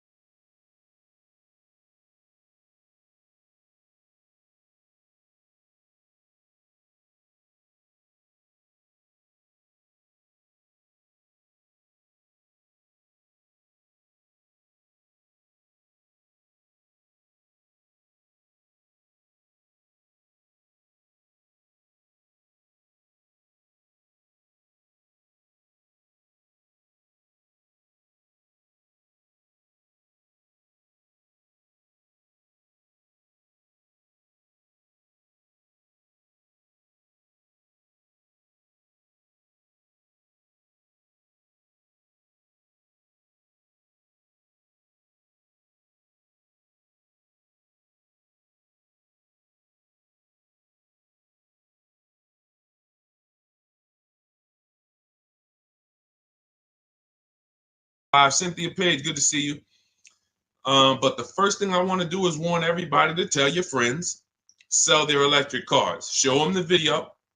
Show them why. Because this guy just said to me, no, I really think electric cars are always going to have their place. What's going on? Good to see you, Isaac. I appreciate you. And could everyone share this broadcast if you're a sharer? I realize everyone's not a sharer, but to the sharers, could you share this broadcast? Shout out to you. Warn your friends that if Donald Trump gets in, he's already said he's going to make sure we could always have gas cars. That's good. I like a gas car. I haven't bought an electric car yet, but a lot of people have. And the minute, automakers do not want to make electric cars. Take it from me. I was in the business for 14 years. They kept dragging their feet. What they did was they made better gas cars. Who remembers the V8 engines? Rest in peace. If you remember the V8 engines, type me. Who remembers the V8 engines? Type V8 if you remember when literally we had V8 engines up and down the road, vroom, vroom, vroom, 400, 500 horsepower engines. Those are a thing of the past for the most part. Why? Because automakers in the last 10 years started using turbochargers. You understand, Just Money? You understand? Started building turbochargers. And what they started doing was saying we can actually make vehicles that are not as hard on the environment. They also will produce similar horsepower and more torque. And we don't have to worry about having these issues with emissions and things of that nature. So they were taking steps to be more economic, more fuel efficient, and better for the environment. Now here comes the mandate to make half of the new cars electric by 2030. It started out as 2035. I don't know when it moved to 2030. The point is, 17 million new cars are sold a year. So 17 million new cars sold a year. That's a lot of cars to try to produce electric cars. That's why we got fires. I just asked Joseph Tepte. He saw the video. Who saw the video of the Tesla burning up the guy's house a couple days ago? Charging in his garage, whole house burns down. Why don't they want to make these cars? Too much liability. Too much liability. If they can escape that, they'd love it. They'd love to go back to 2019, not worrying. Let's just make some hybrids and let's make some fuel-efficient cars with turbochargers and things of that nature. What does that do for electric cars? The minute Donald Trump gets in, he announces gas cars are here to stay. Don't worry about it. Everyone's electric cars are going to be worthless. Your electric car that was worth 30 is going to be worth 20. You're going to lose 10 grand one day. Legislation changes things. Legislation affects the market. So my mission before Election Day is to get you to sell your cars. And if you're watching this as a rebroadcast, sell your car. Sell your electric car. Get into a gas car if you own your electric car. Go to CarMax, Driveway, Carvana, KBB Instant Cash Offer, AutoNation, and Car Gurus. Get your 6 cash offers. Sell these cars. You won't be able to. You will not be able to. You're going to be so far underwater. The market's going to be so soft. It's already soft. Google Tesla depreciation. See, I don't want to tell you guys something. Keep typing your questions. We're going to get to the question, but this is a warning, and most people are not going to take it. Most people, just like when I warned people in 2022, do not go out and buy these overpriced cars. Learn to shop so that you're not buying used cars that are going to be worth half because they were selling them all through the pandemic. 80% of dealers were selling used cars that were just 10, 20 grand more than what they should have been selling for. I told them, don't buy these cars, shop around. Now what we got? Thousands of people around the country who are $20,000 upside down, can't get out. I realize though, but if I could help 10 people, if 10 people say, Deshone, you know what? My man told me, he sent me your video. I sold my Mach, whatever it is, Ford Mach. I got out of that thing right before. I'm glad. If we can help a couple people, God bless us. Sell your electric cars. You won't be able to very soon. And if you're going to keep them till the wheels fall off, then it doesn't matter. If you're going to keep it till the wheels fall off, it doesn't matter. But if you're planning on replacing this thing in 2, 3, 4 years, sell now, immediately. Get out of it right now. All right. Let's go. All right, we got a couple questions. We're live on Instagram, Facebook, YouTube, and TikTok. And, we'll be live for probably at least 45 minutes answering all types of questions.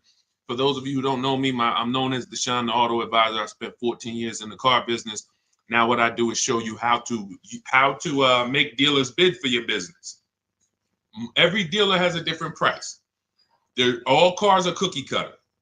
No matter how much you like a car, there's 100 of them in this country at minimum. Even the most rare cars, Bentleys, you have 20, 30 of them around the country that you can shop around so that you can see. But if you use online tools like the tactics I'm going to tell you in this live, you will save thousands of dollars. You'll get below market deals on leases, new cars, purchases very, very easily. Very easily. All right. So feel free to ask your questions. Let's get to it. I see we got a couple that came from TikTok. Dolan, you want to bring the first one up? All right, let's go. I drive a lot of miles. Is it worth it to get a leased vehicle? That's a great question. If you're a short-term person, if you're keeping your cars till the wheels fall off, no. If you drive 25,000 miles a year, but you're keeping that thing for 10 years, that's only 250,000 miles. You get a Honda, Toyota, there's several cars that will go 250,000 miles. No need to think about leasing. It's all up to if you're going to keep it 8+ years. You do not need to. Who keeps their cars on average more than 8 years? Type me. If you keep your and listen, some of you who are new here, you may not know how we do here. We use our keyboard. Listen, I know there's lives where you just sit back and you watch the person's telling jokes or just talking. We dialogue here because this is a finance channel, so we spend a time dialoguing. So stay close to your keyboard. That's how you're going to get the most out of what we're doing, and that's how you're going to save the thousands of dollars on your car. Okay, I see you, Alton. All right, I see you, Amanda. Okay, if you keep your car more than 8 years, Don't think about leasing. If someone in your house is keeping their car more than 8 years, they should not think about leasing. Doesn't matter how much they drive. Just get a quality vehicle, get a below market price, keep it long term. You're going to win. If you're not keeping it more than 8 years and you are putting high mileage on your car, you are losing more than anyone because your car is worth less depending on how much you drive. Let's just say you got a car that's worth 30,000 today. You drive average miles. Average miles. What's the car worth in a year? Throw some numbers out, y'all. Throw some numbers out. $30,000 car. You drive at average miles. What is it worth in a year? What does that car depreciate in a year? From 30,000 today, what is it worth next year? Throw a number out. Okay, Amanda, 19. That's fair. That's a little steep, but 18. Okay. Somebody said 10,000. Man, what kind of car you buy? Listen, that's how electric cars are about to depreciate. It's so funny. That's how electric cars are about to be. They're going to be worthless. The investment in the infrastructure isn't worth it. Okay, so now let's just say you have a $30,000 car. You drive it 40,000 miles in 1 year. 40,000 miles. Isn't it worth a whole lot less? Yes. So depreciation is what you're thinking about when you're considering when to lease.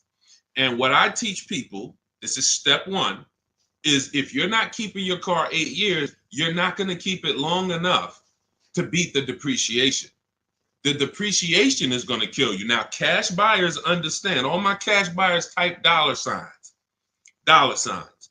Cash buyers understand because they buy a vehicle. If they went to replace it in 3 years, they see what it's worth. They know what they put in. They know what they're getting back. And they're like, oh, this doesn't make sense. Payment buyers, they don't.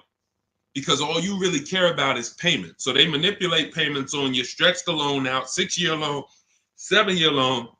You don't see how much you lost, and that's why you think you won. But in depreciation, cash buyers will always see how much their vehicle has depreciated.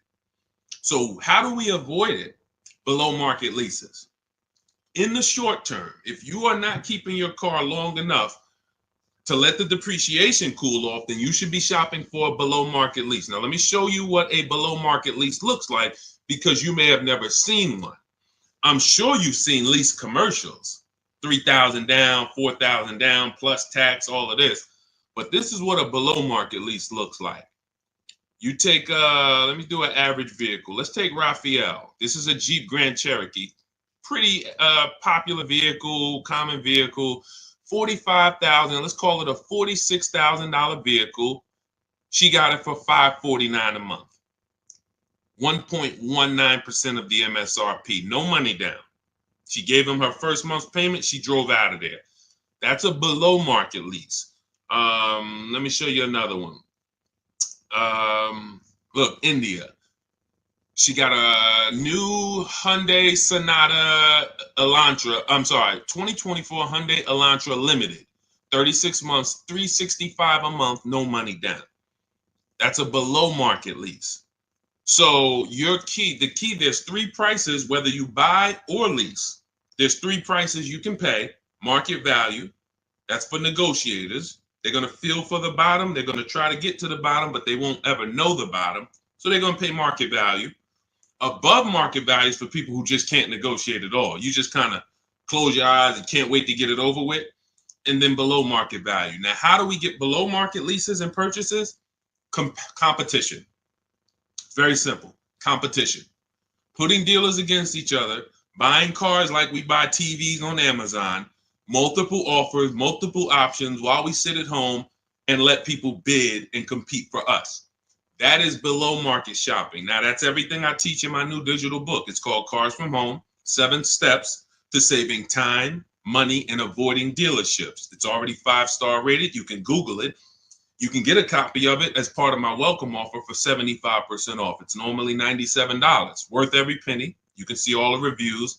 But if you get to my TikTok bio, my Instagram bio, the YouTube comments or the Facebook comments before 30 minutes is up, you can get yours for $24. That's 75% off. So you go activate your link, click the link in those bios or in the comments, and you can get a copy for 75% off. And you'll have everything I teach in a step-by-step way to getting these deals. But for sure, to just sum up your question and keep typing your questions, everyone, we'll get to as many as we can. If you're not keeping your car 8 years, you should be shopping for a below market lease, no matter how much you drive. Only caveat is if you're doing Uber or something where you can't predict your miles, the more miles you drive, the more money you made. That's a different structure. But it's just if you're in a sales job or you're a realtor, no question about it. Leasing is for people not keeping cars 8 years, as long as you get a below market lease. Go ahead, Dolan. Next question. I see y'all running up the likes on TikTok. Shout out to everybody double tapping the screen. Let's go. Every time you hear something you like, if y'all keep double tapping the screen, y'all keep running those likes up. We appreciate you. And, shout out to the people who really support the movement, not the people who check into the broadcast, the people who support the movement, the sharers, the new followers, the people who tag their friends, the people who double tap the screen, the people who hit the like button. Shout out to y'all. We couldn't do this without you. We appreciate you. Banana phone, 10,000 down, 725 credit. What car should I get? It's a lot of them out there, man. Pick one that you like. And first things first, decide how are you already have the credit to buy or lease. I would really consider, see, that 10 grand down is how people, that car, if you don't buy a car right, which means you lease it, you buy it, but you should have leased, that 10,000 is going to be absorbed into that car. It's literally going to be sucked from your bank account into the car. You're not getting it back. You're not getting it back. So I'll give you an example. If we look at Zafrina got a $65,000 vehicle. No, that's Teddy. Let's use Teddy. $73,000 BMW he got. He put no money down. His payment's $856 a month. He used our system. We contact 25 dealers. Now you can do it your way. You want to call around, talk to managers, get offers. That's fine. I just recommend you get at least 5 offers. Because what we've seen, I've seen this, been in the industry 14 years. I've been helping people online for more than 3 years now, all around the country. 4 out of 5 dealers are overpriced. So once you get your offers, you need to get at least 5 for you to get the below market offer. But now he comes and he gets $856 a month, no money down.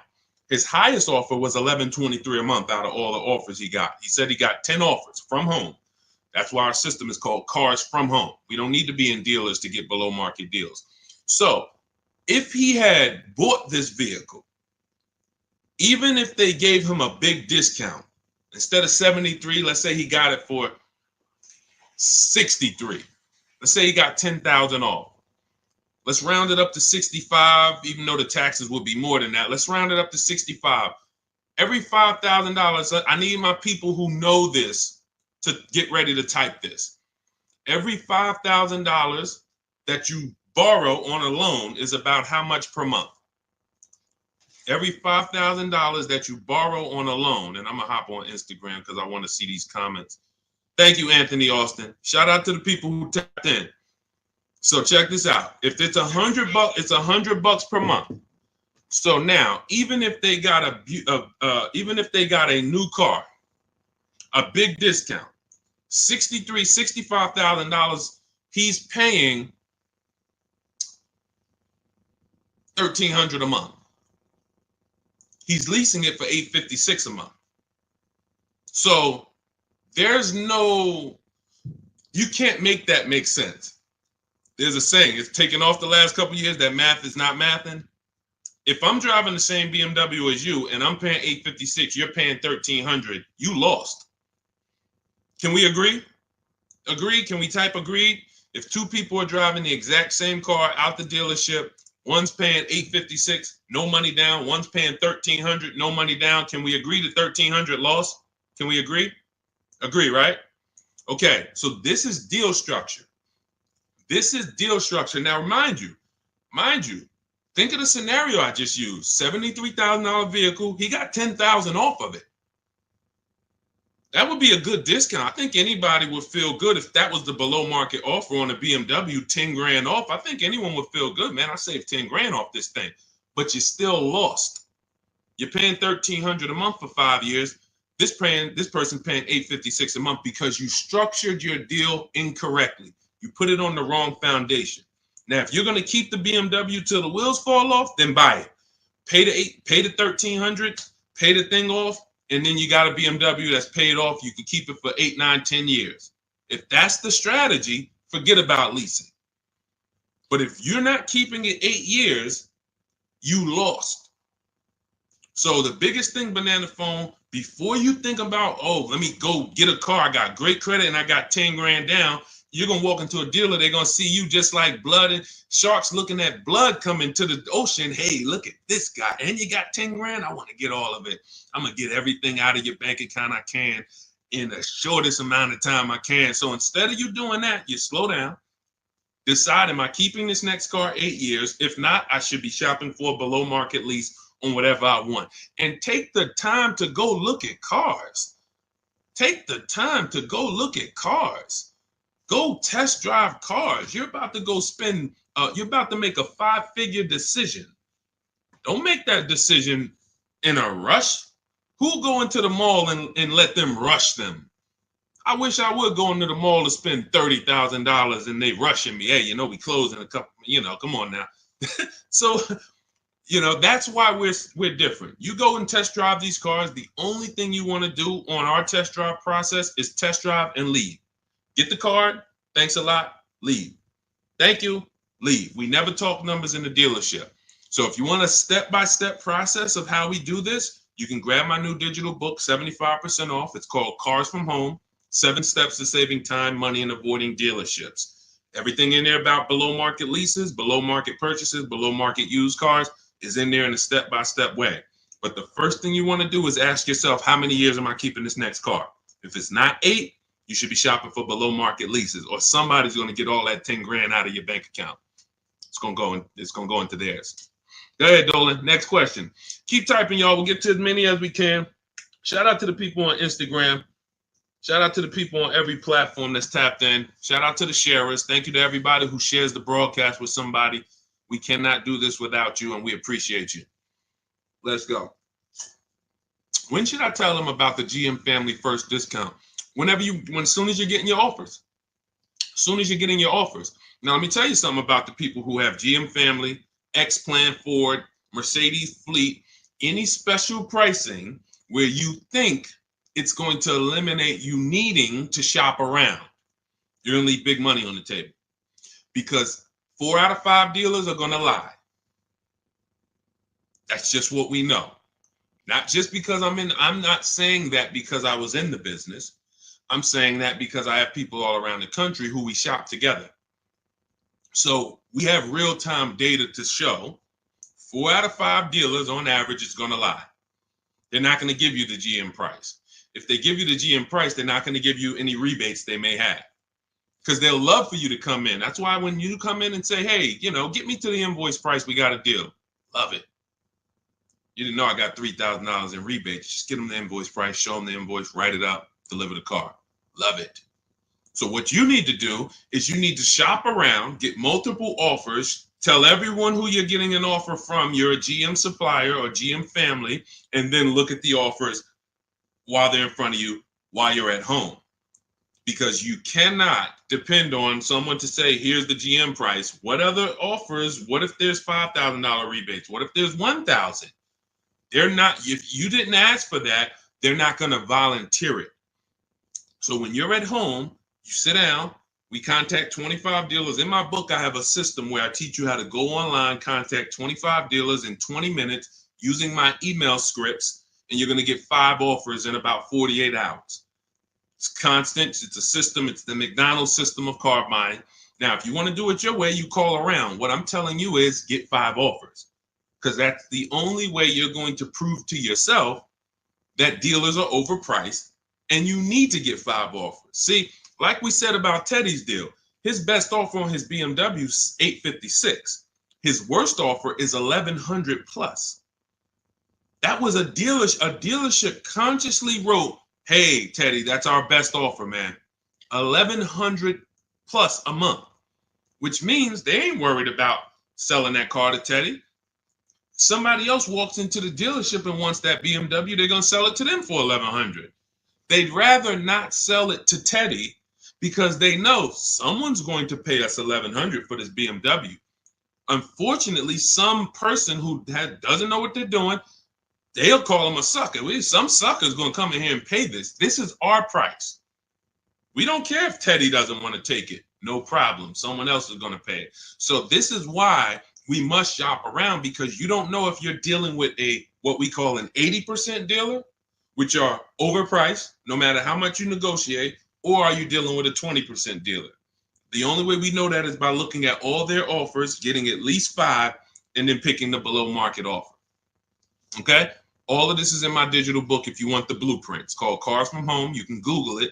7 steps of saving time, money, and avoiding dealerships. It's already 5-star rated. Thank you to everyone who's reviewed it. And as part of my welcome offer, you can get yours for 75% off. In my TikTok bio, click that link, the Instagram bio, the YouTube comments, or the Facebook comments, and you'll have it in your inbox in about 2-3 minutes. You'll have a permanent blueprint for how to get these below market deals from home. You won't be spending more than 20-30 minutes in a car dealership. And we never talk numbers in a dealership, ever, ever. Never talk numbers. You need to have a deal by the time you get to the dealership. If you're talking numbers, trying to get a deal in the dealership, that's never what we teach. We never do it. You have no leverage there. The car dealer has all the leverage, and you're emotional. No matter how much you try not to be emotional, the car is next to you, it's outside, you're emotional, and that's all going to work against you. Go ahead, Dolan. Keep typing your questions, y'all. We'll get to as many as we can. What is a below market lease? 3 prices. Above market value, below market value, market value. What are average people paying? That's not a deal. If you walked into anything, anywhere, and you paid what most people pay or the average price paid, it's not a deal. It's average. Now, if somehow you don't know what you're doing and you're able to get hit with an offer that is above market value, whether it be, they're charging fake fees, or whether it be they're charging a market premium, or whether it be most people get a $5,000 discount, you got no discount, you paid above market value. But below market value is you see all the prices, you see the above market prices, you see the market value prices, you see the below market value prices, and then you pick the below market value. On a used car, there's a range. If I'm looking for a 2019 Honda Accord, there's a $5,000 to $7,000 range people are paying for this vehicle. Same car, similar miles. There's a $5,000 to $7,000 difference. And what we do with used cars is we actually get the brand new price, and that's what really helps us to get the below market value. I was shopping for a used Infiniti. I bought an Infiniti truck almost 2 years ago. 4 white ones I was looking at. They were all about 30 to 32,000. All 4 of them looked similar miles. But I pulled the new vehicle. I found out what each one of them was brand new. That made all the difference. That's in our process. Once I found out what they were brand new, I found out one was 46, one was 48, one was 52, and the one I ended up getting was 54,500 special edition. Cameras all around, all types of stuff in it that the other ones didn't have, but they were asking a similar price, below market. So for that, there's steps to get below market pricing. Below market doesn't happen because you want it to happen. Below market value leases, purchases, they're reserved for people with strategy and people who employ competition. You don't get below market deals by negotiating for them. It's competition. Looking at all the competition, you make your decision. You're probably getting below market deals on your TVs you buy, because you're going to go to Amazon, Walmart, Best Buy. You're not going to, but don't you see, whenever we buy these TVs online, don't we see higher priced TVs? Right? Right? Who's bought a TV in the last couple years? Say last 5-7 years, since Amazon has been it's been bigger longer than that, but who's bought a TV? A lot of people, right? Like, okay, we got a lot of people who bought a TV.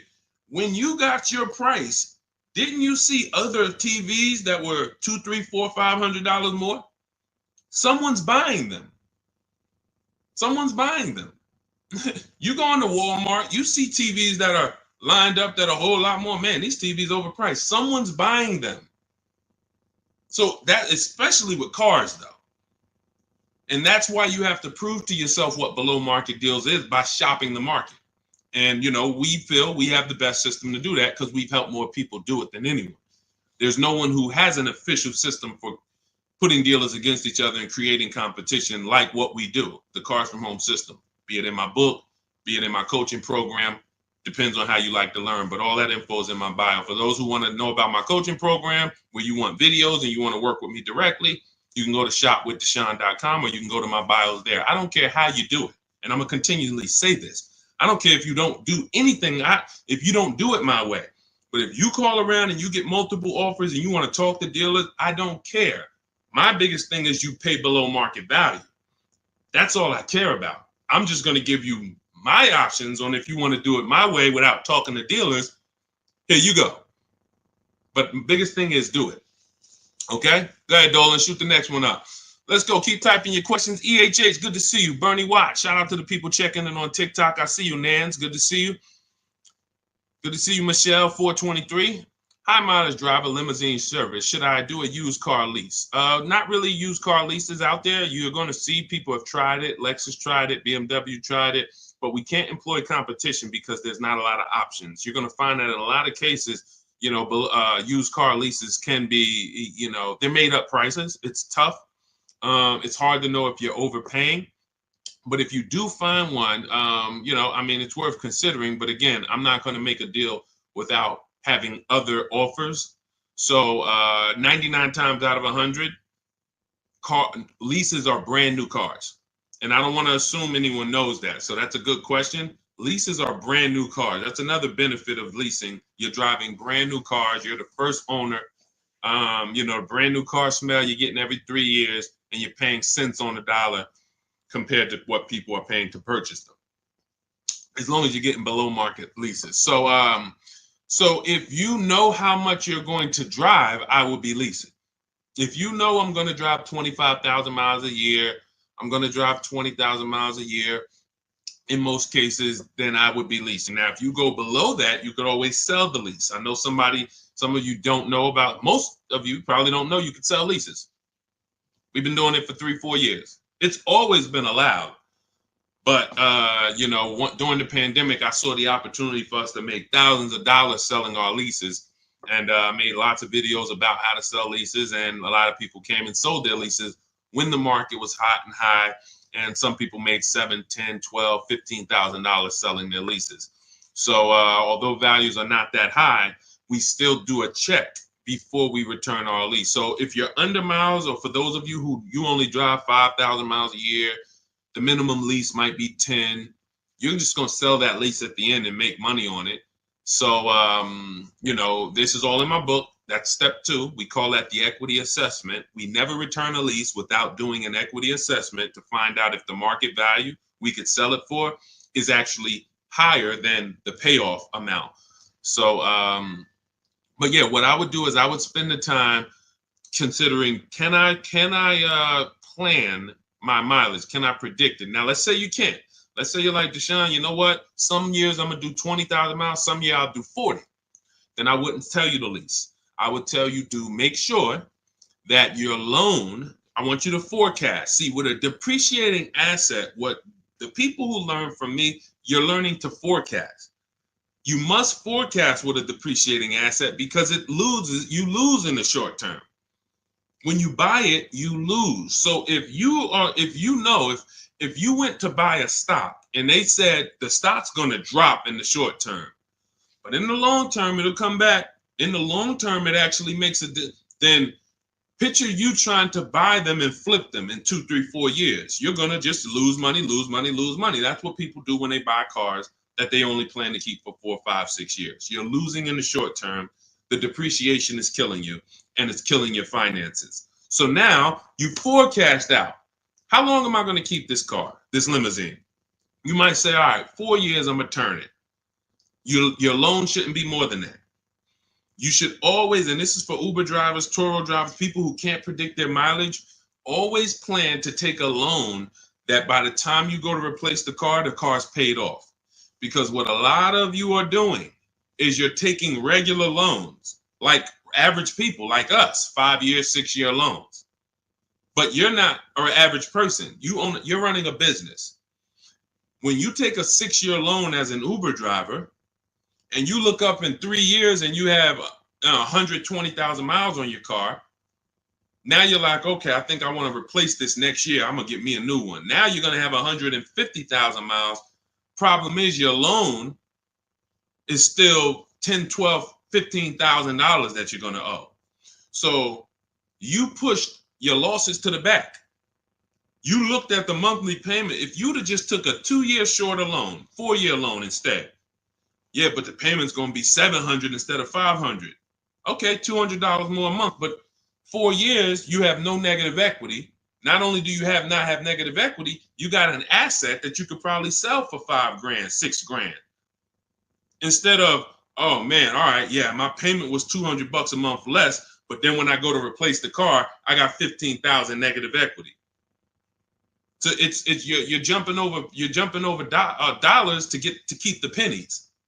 That's what you're doing.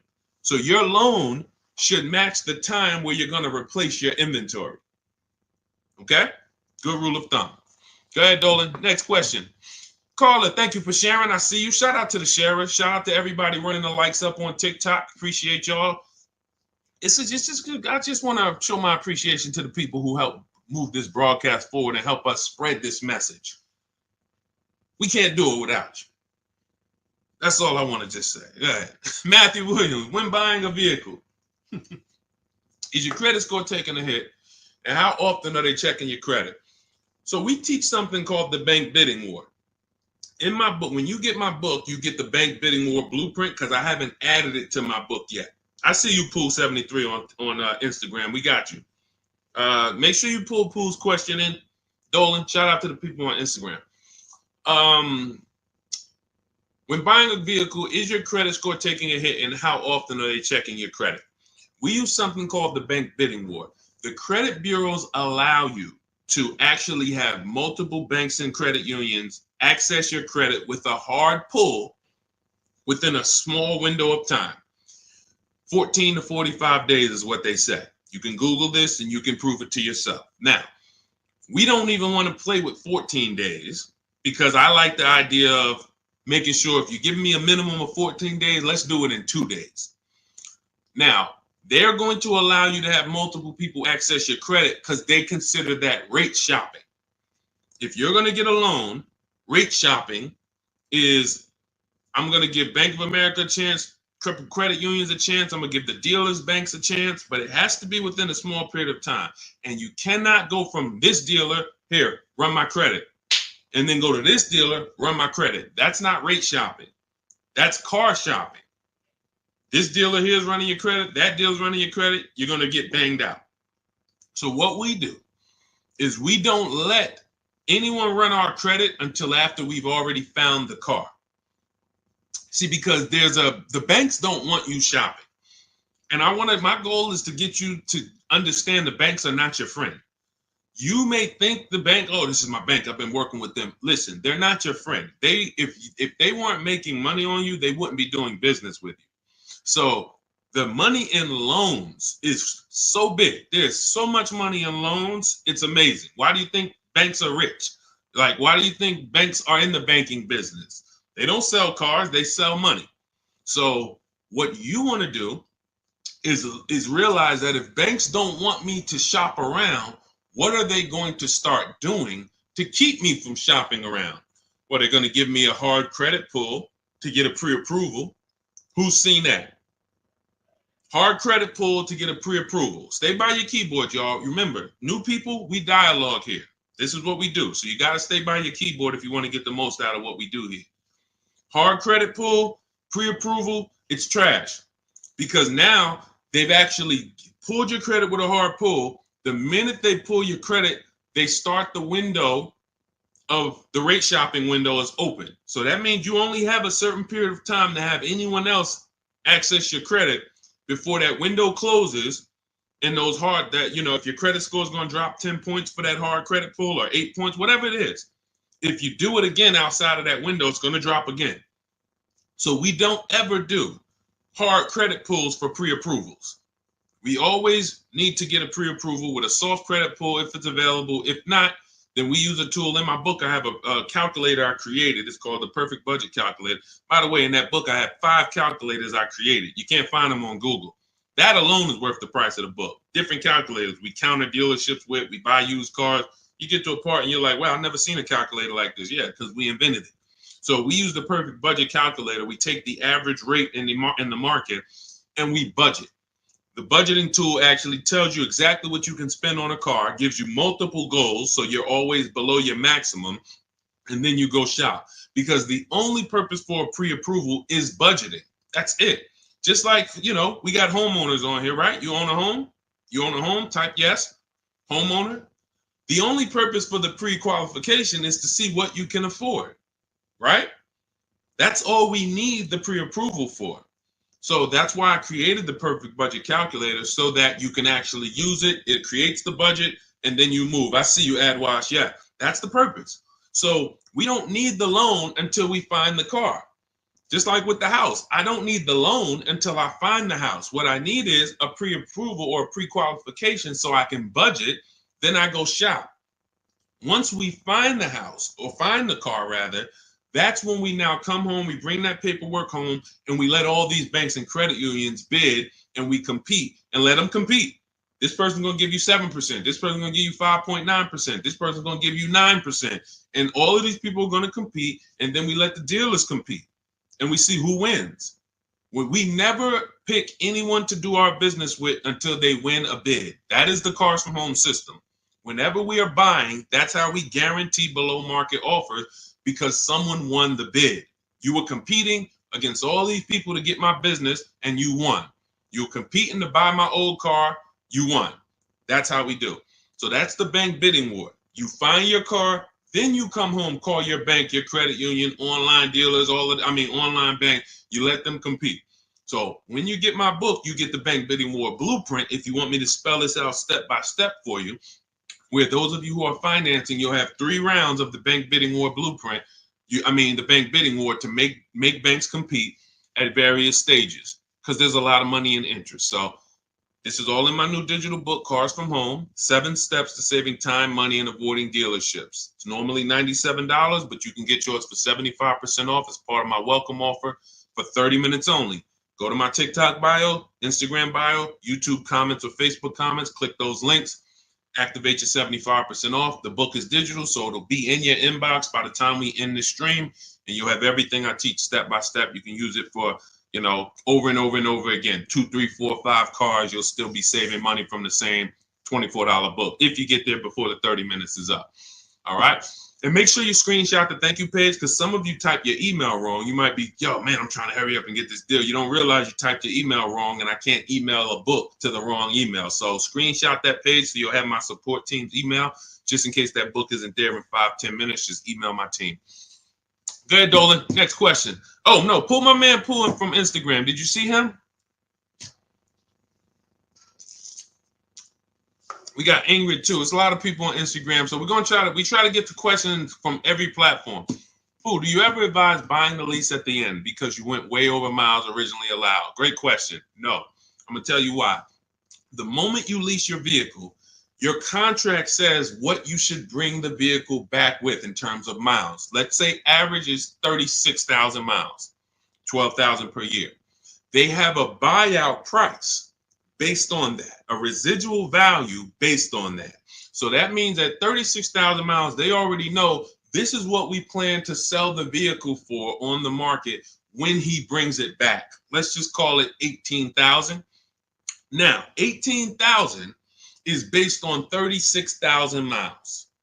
It may not be a good price. That's why before we actually buy our lease, we always do a market comparison. Is the price I'm going to buy my lease for even a below market price? If I could go get a used car that is similar miles, similar condition, similar features, but I can get it for 2, 3, 4,000 less, then my lease buyout price is overpriced. It's over market. So that's step one. We have to do a market assessment before we even consider buying the lease. But here's the bigger thing about going over miles.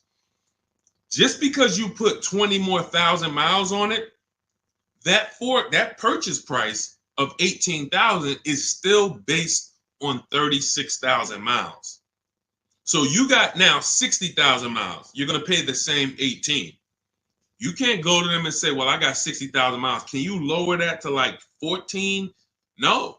So you're taking what in most cases is an already overpriced offer, and you actually are buying it on a worse offer because the mileage you're on, if you looked at, again, taking it back to the market comparison that I explained 2 minutes ago, if you looked at what are vehicles like this with the mileage I have selling for, I put 60,000 miles on it.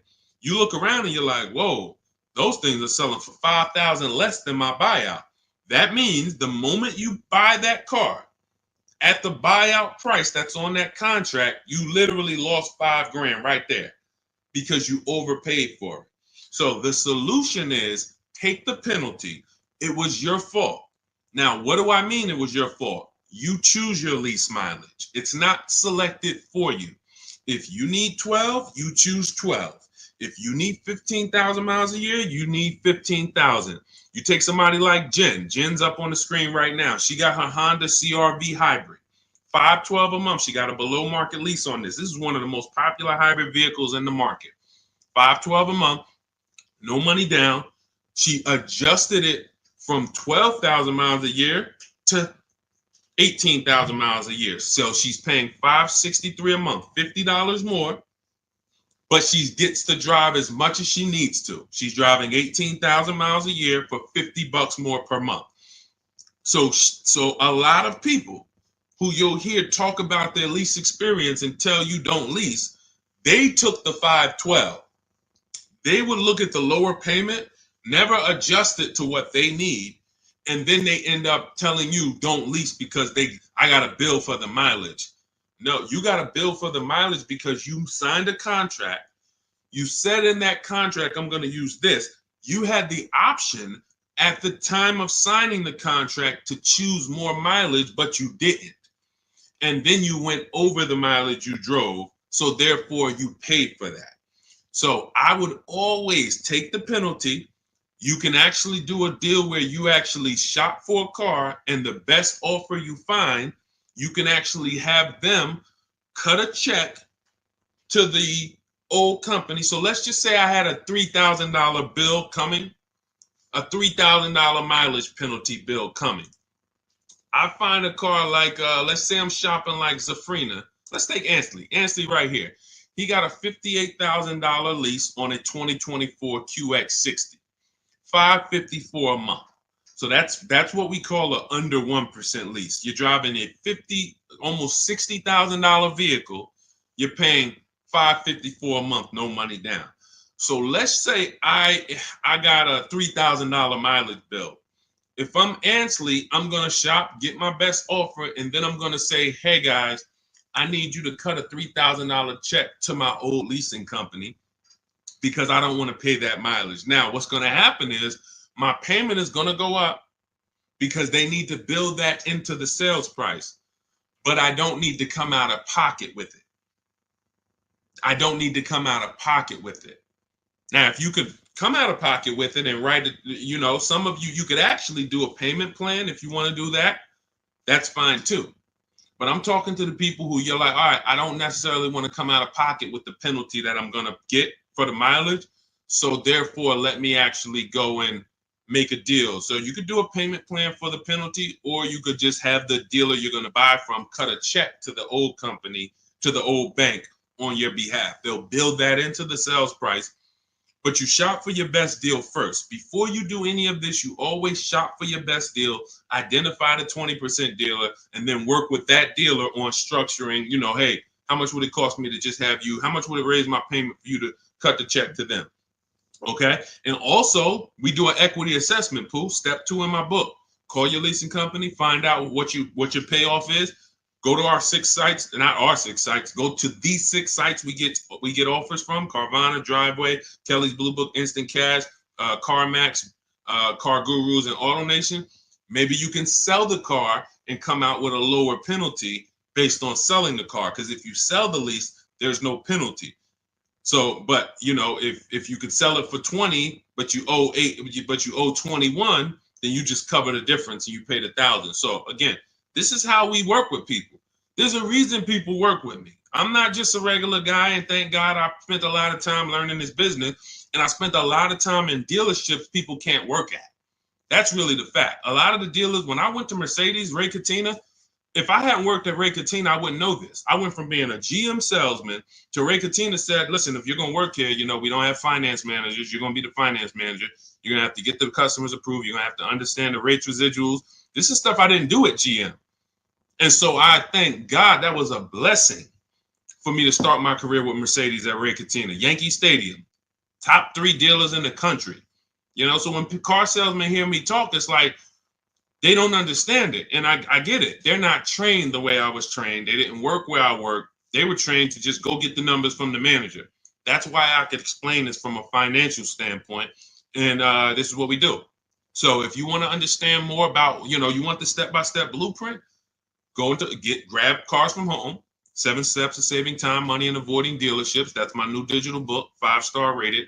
You can get it for 75% off. It's normally $97, worth every penny. But as my welcome offer to you, you can get it for $24, 75% off if you get to my TikTok bio, Instagram bio, YouTube comments, or Facebook comments before 30 minutes is up. Once 30 minutes is up, price goes back to $97.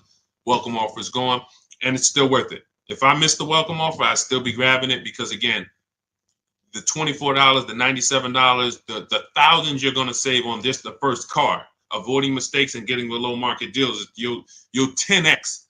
Minimum, you'll 10x what you invest in the book. Minimum. It's not even a question. All right. And let's go, Dolan. Keep it going. Great questions today. I'm really liking this. If you're getting value out of the stream, y'all type some dollar signs. You're getting value out of what we're doing. What's up, Leo? What's up, Rick? Shout out to the people tapping in on TikTok. Shout out to the people running the likes up. Y'all keep running the likes up. Every time y'all run the likes up, y'all let TikTok know that we're talking business over here and that they need to get more people over here. So every time you tap the screen, some of you like, how do we run the likes up, Deshone? Just double tap the screen. Just double tap the screen. Yeah, shout out to everybody who is supporting the broadcast. Let's go. Go ahead. All right, and you know what? And I usually look, and here's the thing. I'm going to tell y'all this, and I just thought of this. I'm going to give and prioritize answering questions from the platforms that are the most engaged. Because I see we got people on every platform, YouTube, Facebook, Instagram, TikTok. People not engaged and they not, look, I see a lot of people on Instagram commenting, liking, sharing. I see a lot of people here. Dolan, when we see the question, when we see people engaged, because people be sitting back on the, you know, playing video games and got us on the same time. We got to give our attention to the people who like, yo, let's go. We over here. Thank you, Big Mike. Shout out to the sheriffs. I see you on TikTok. Go ahead, Dolan. All right, here we go. When you lease, can you only deal with that dealership? Well, we never lease without a dealer winning the bid. So I want you to think about it like this. Whatever car you choose and you want to lease, that dealer, that car is all around the country, sprinkled all around the country. That dealer might have more than one, but in the state alone, there might be 10, 15, depends on the car. Now, when you look at the car, do you have to realize it's like when you go into the store and you're looking at spaghetti sauce. You go in the ShopRite, spaghetti sauce is $4.99. You go into Pathmark, it might be $6.99. You go into Stop and Shop, it might be $5.99. The exact same brand, same product, but it's a different price. You go on Walmart.com, you see it's on sale today for $2.99. Different prices at different places. So you don't have to service from there. Whoever wins your bid to buy your car, you don't need to service from there. You literally can buy from who wins the bid. You service from where it's the most convenient. If a dealer an hour away won the bid, that's who you buy from. But that you could service right up the road. Okay, I don't know if that was the question you're asking. If you want to ask a follow-up, Ingrid, feel free to ask a follow-up. Go ahead, Dolan. I see you. She's like, I'm paying attention. Car Merch Corner. Is it a good deal for $13,000 off an MC20 special? I can show you better than I can tell you. Let's just say, right, Sean's thinking like you. Sean's like, man, I got this dealer offering $13,000 off. That sounds good. Well, let's look at his F-150 Lightning XLT. He ended up getting over $20,000 off, almost 21. Had he took 13 from one dealer, he would have been leaving $8,000 on the table. He would have overpaid by $8,000. And this is why I say negotiators pay market value. Because I'm sure you negotiated for that $13,000 off. I'm sure you didn't walk in and just say, hey, give me a price, and they gave you $13,000. You probably spent time, energy, and money to get that $13,000 off. But if Kimberly had done what you did on her Maserati, her $86,000 Maserati, she would say, oh, $13,000 off. That sounds good. That just sounds good. Then she wouldn't have got her $20,700 off. Now, how do we know these are the below market deals? How do we know that $20,000 on Kimberly and Sean's deal was the below market deals? And it was. How do we know it wasn't more money? Like Milligan. Milligan got, using our system, all of these people used our system, but Milligan got one of the biggest discounts I've ever seen. She bought a Mercedes EQE, $27,000 off. You got to zoom in, and I'm gonna, snip this different and zoom in on it. You can see the lines here with the yellow $79,000 vehicle. She ends up getting it for $51,000 after all the discounts and rebates. So how do we know that they were below market? They had all these other offers. That's the key. Kimberly knew this $20,700 off is the best because I have 7 offers higher than this. Different dealers, a lot higher than this. Now, if you Deshone, $13,000 off a good deal, I got another dealer who's only giving me 10. I got another dealer who offered me 7 off. I got another dealer who offered me 5 off. Then I would tell you 13,000 is the win. Go ahead, grab it. But because you don't have that, you negotiated versus doing what we do, which is get bids. Now you're at the mercy of trying to hope you're at the bottom. You can't win. You just can't win. That's why negotiators pay market value and not below market value. You can't feel for the bottom. You can only assess the market, multiple offers, get to the bottom, 5 to 7 offers, pick the best one while you relax at home. It's just it. It's just it. Great question. Common question that a negotiator asks. Man, I talked them down this much, Deshone. This got to be good, right? What do you have to compare it to? Nothing. Okay? Get more offers. You could do it your way, call around. You could do it my way. Email, scripts, all in my book. It's up to you. Go ahead, Dolan.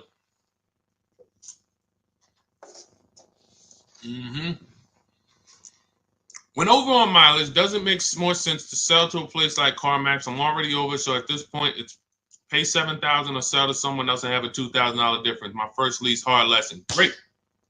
See, I want to read this question again because I'm proud of you for even asking this question and coming at this the way you're coming at it, because that's what you do.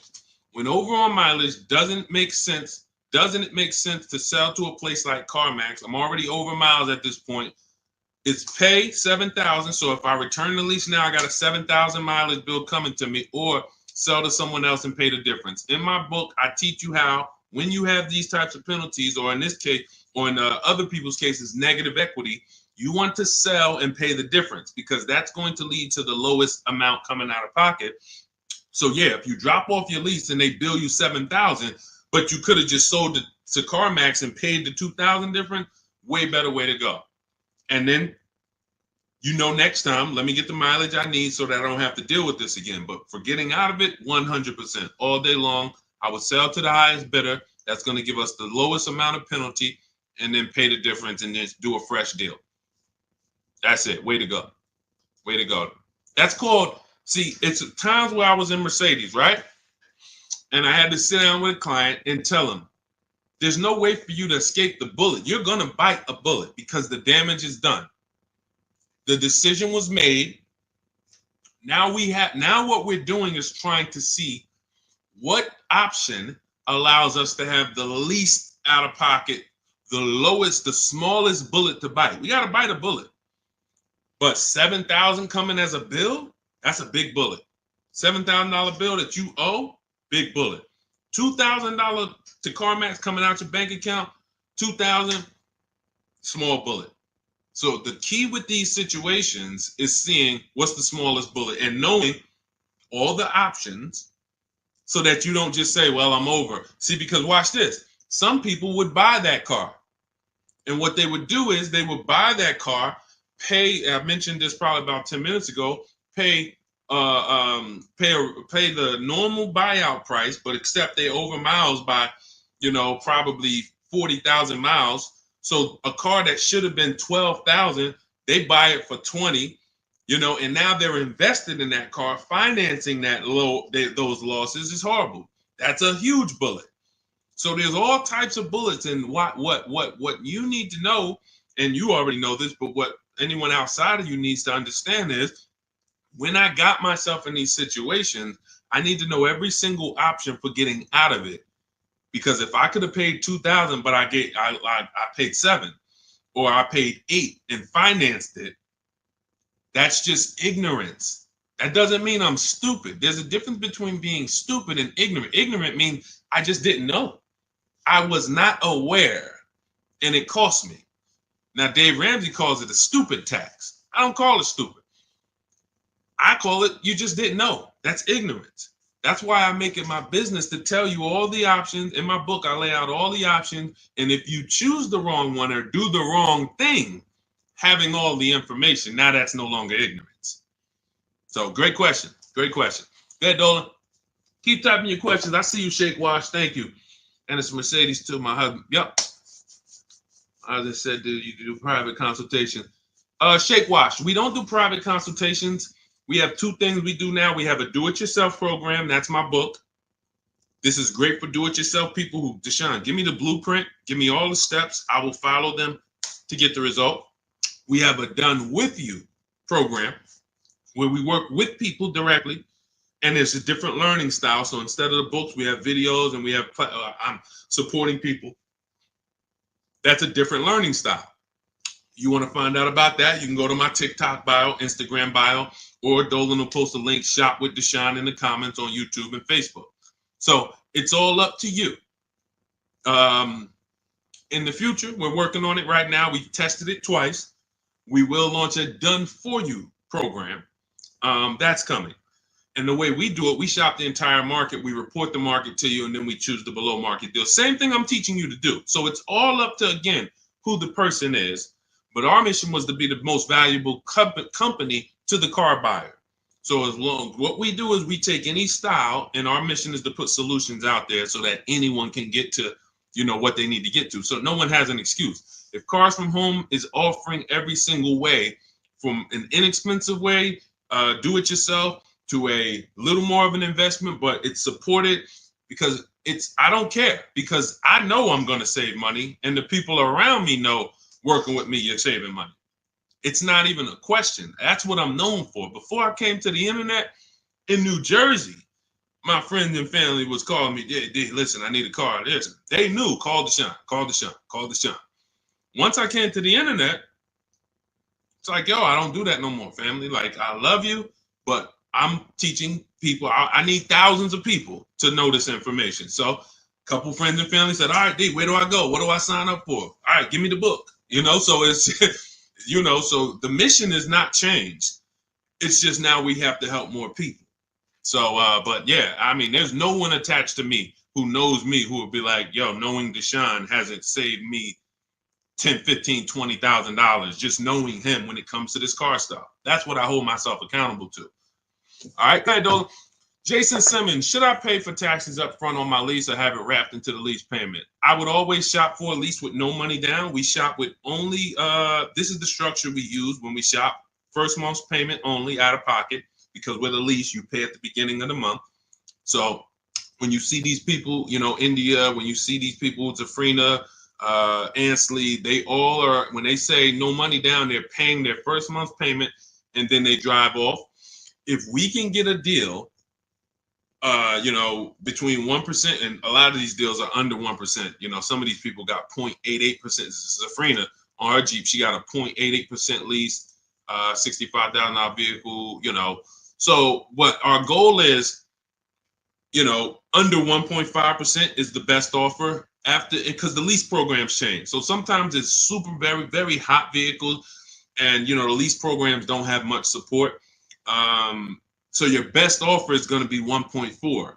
You're going to see other vehicles 1.5, 1.6, 1.7. You're going to see other offers, that are a lot higher, but the best dealer might come in at 1.4. Okay, if you really like that vehicle, then I would take it. There's a lot of other vehicles that offer more value to lease, because as you can see, if there's, Charles got a Palisade, very, very hot vehicle. He got as a 1.25, I believe, 1.23, $48,000 vehicle, $597. That's a hot vehicle. Palisade has been hot. Kia Telluride has been hot. So to pay 1.4, 1.5, you have to really, really want that vehicle. But that's the cap. So if we find a vehicle, as long as it's under 1.5, it's good value. It's a deal. Lower the better.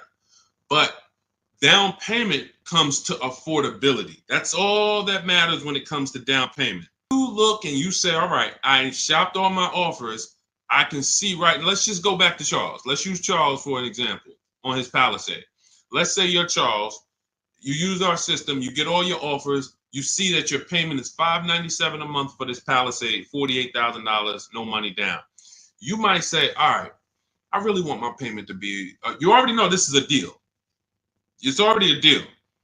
I could do no money down, but I want my payment to be really $500. All right, I'm gonna put money down and get it to $5. That's when you put money down. That's how you put money down. Money down is never buying your deal. And for too many of you, money down buys your deal, which is not a deal. You think, well, what's the payment if I put this down? You're not looking and basing it off of, man, I got a below market price. You're trying to buy your way into the deal. That's why when a car salesman talks to you, what's one of the first questions they ask you? When you look at a car, right? One of the first questions that they're going to ask you is what? Once you pick a car out, what are they going to ask you? Let's give everybody some time to type. What are they going to ask you? Thanks, AJID. I see you. Thanks, Big Mike. Shout out to the sharers on TikTok. And you know what? I might do this. We might prioritize people that share on TikTok. If you share and then you ask your question, you get first priority. Let me know if we can manage that, Dolan. Because I want to reward the people that share. Like, I want to reward the people that share. Good. Yes. How much you putting down? Now watch this. How much do you want your monthly payment to be? Yes. Good one, Shake Wash. That's the related question because the car salesman wants to see, are you a payment shopper? Am I talking to a payment shopper? A payment shopper is trying to get to a certain payment. They're not concerned with how much the car costs. You could overcharge me for the car. That doesn't matter. Get me to my payment. That's why being a payment shopper is a dangerous way to move. That's why the way we shop no money down because it allows you to see what you're truly paying for the car. So now when we consider that there are going to be people who want us to get into monthly payments, now they're trying to get us to realize, well, you got a deal because I got you to your payment. No, you didn't. The deal is, did you pay market value, below market value, or above market value, regardless of the payment?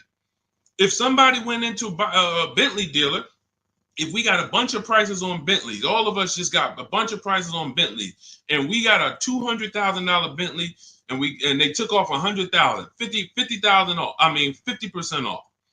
We'd all be looking like, wow, okay, out of all these offers, that deal, this is it right here. The payment's gonna be $3,000 a month. The payment has nothing to do with whether it's a deal or not. So when we look at putting money down, It is only for our affordability. The deal process of getting a deal has nothing to do with the process of monthly payment association. Nothing to do with it.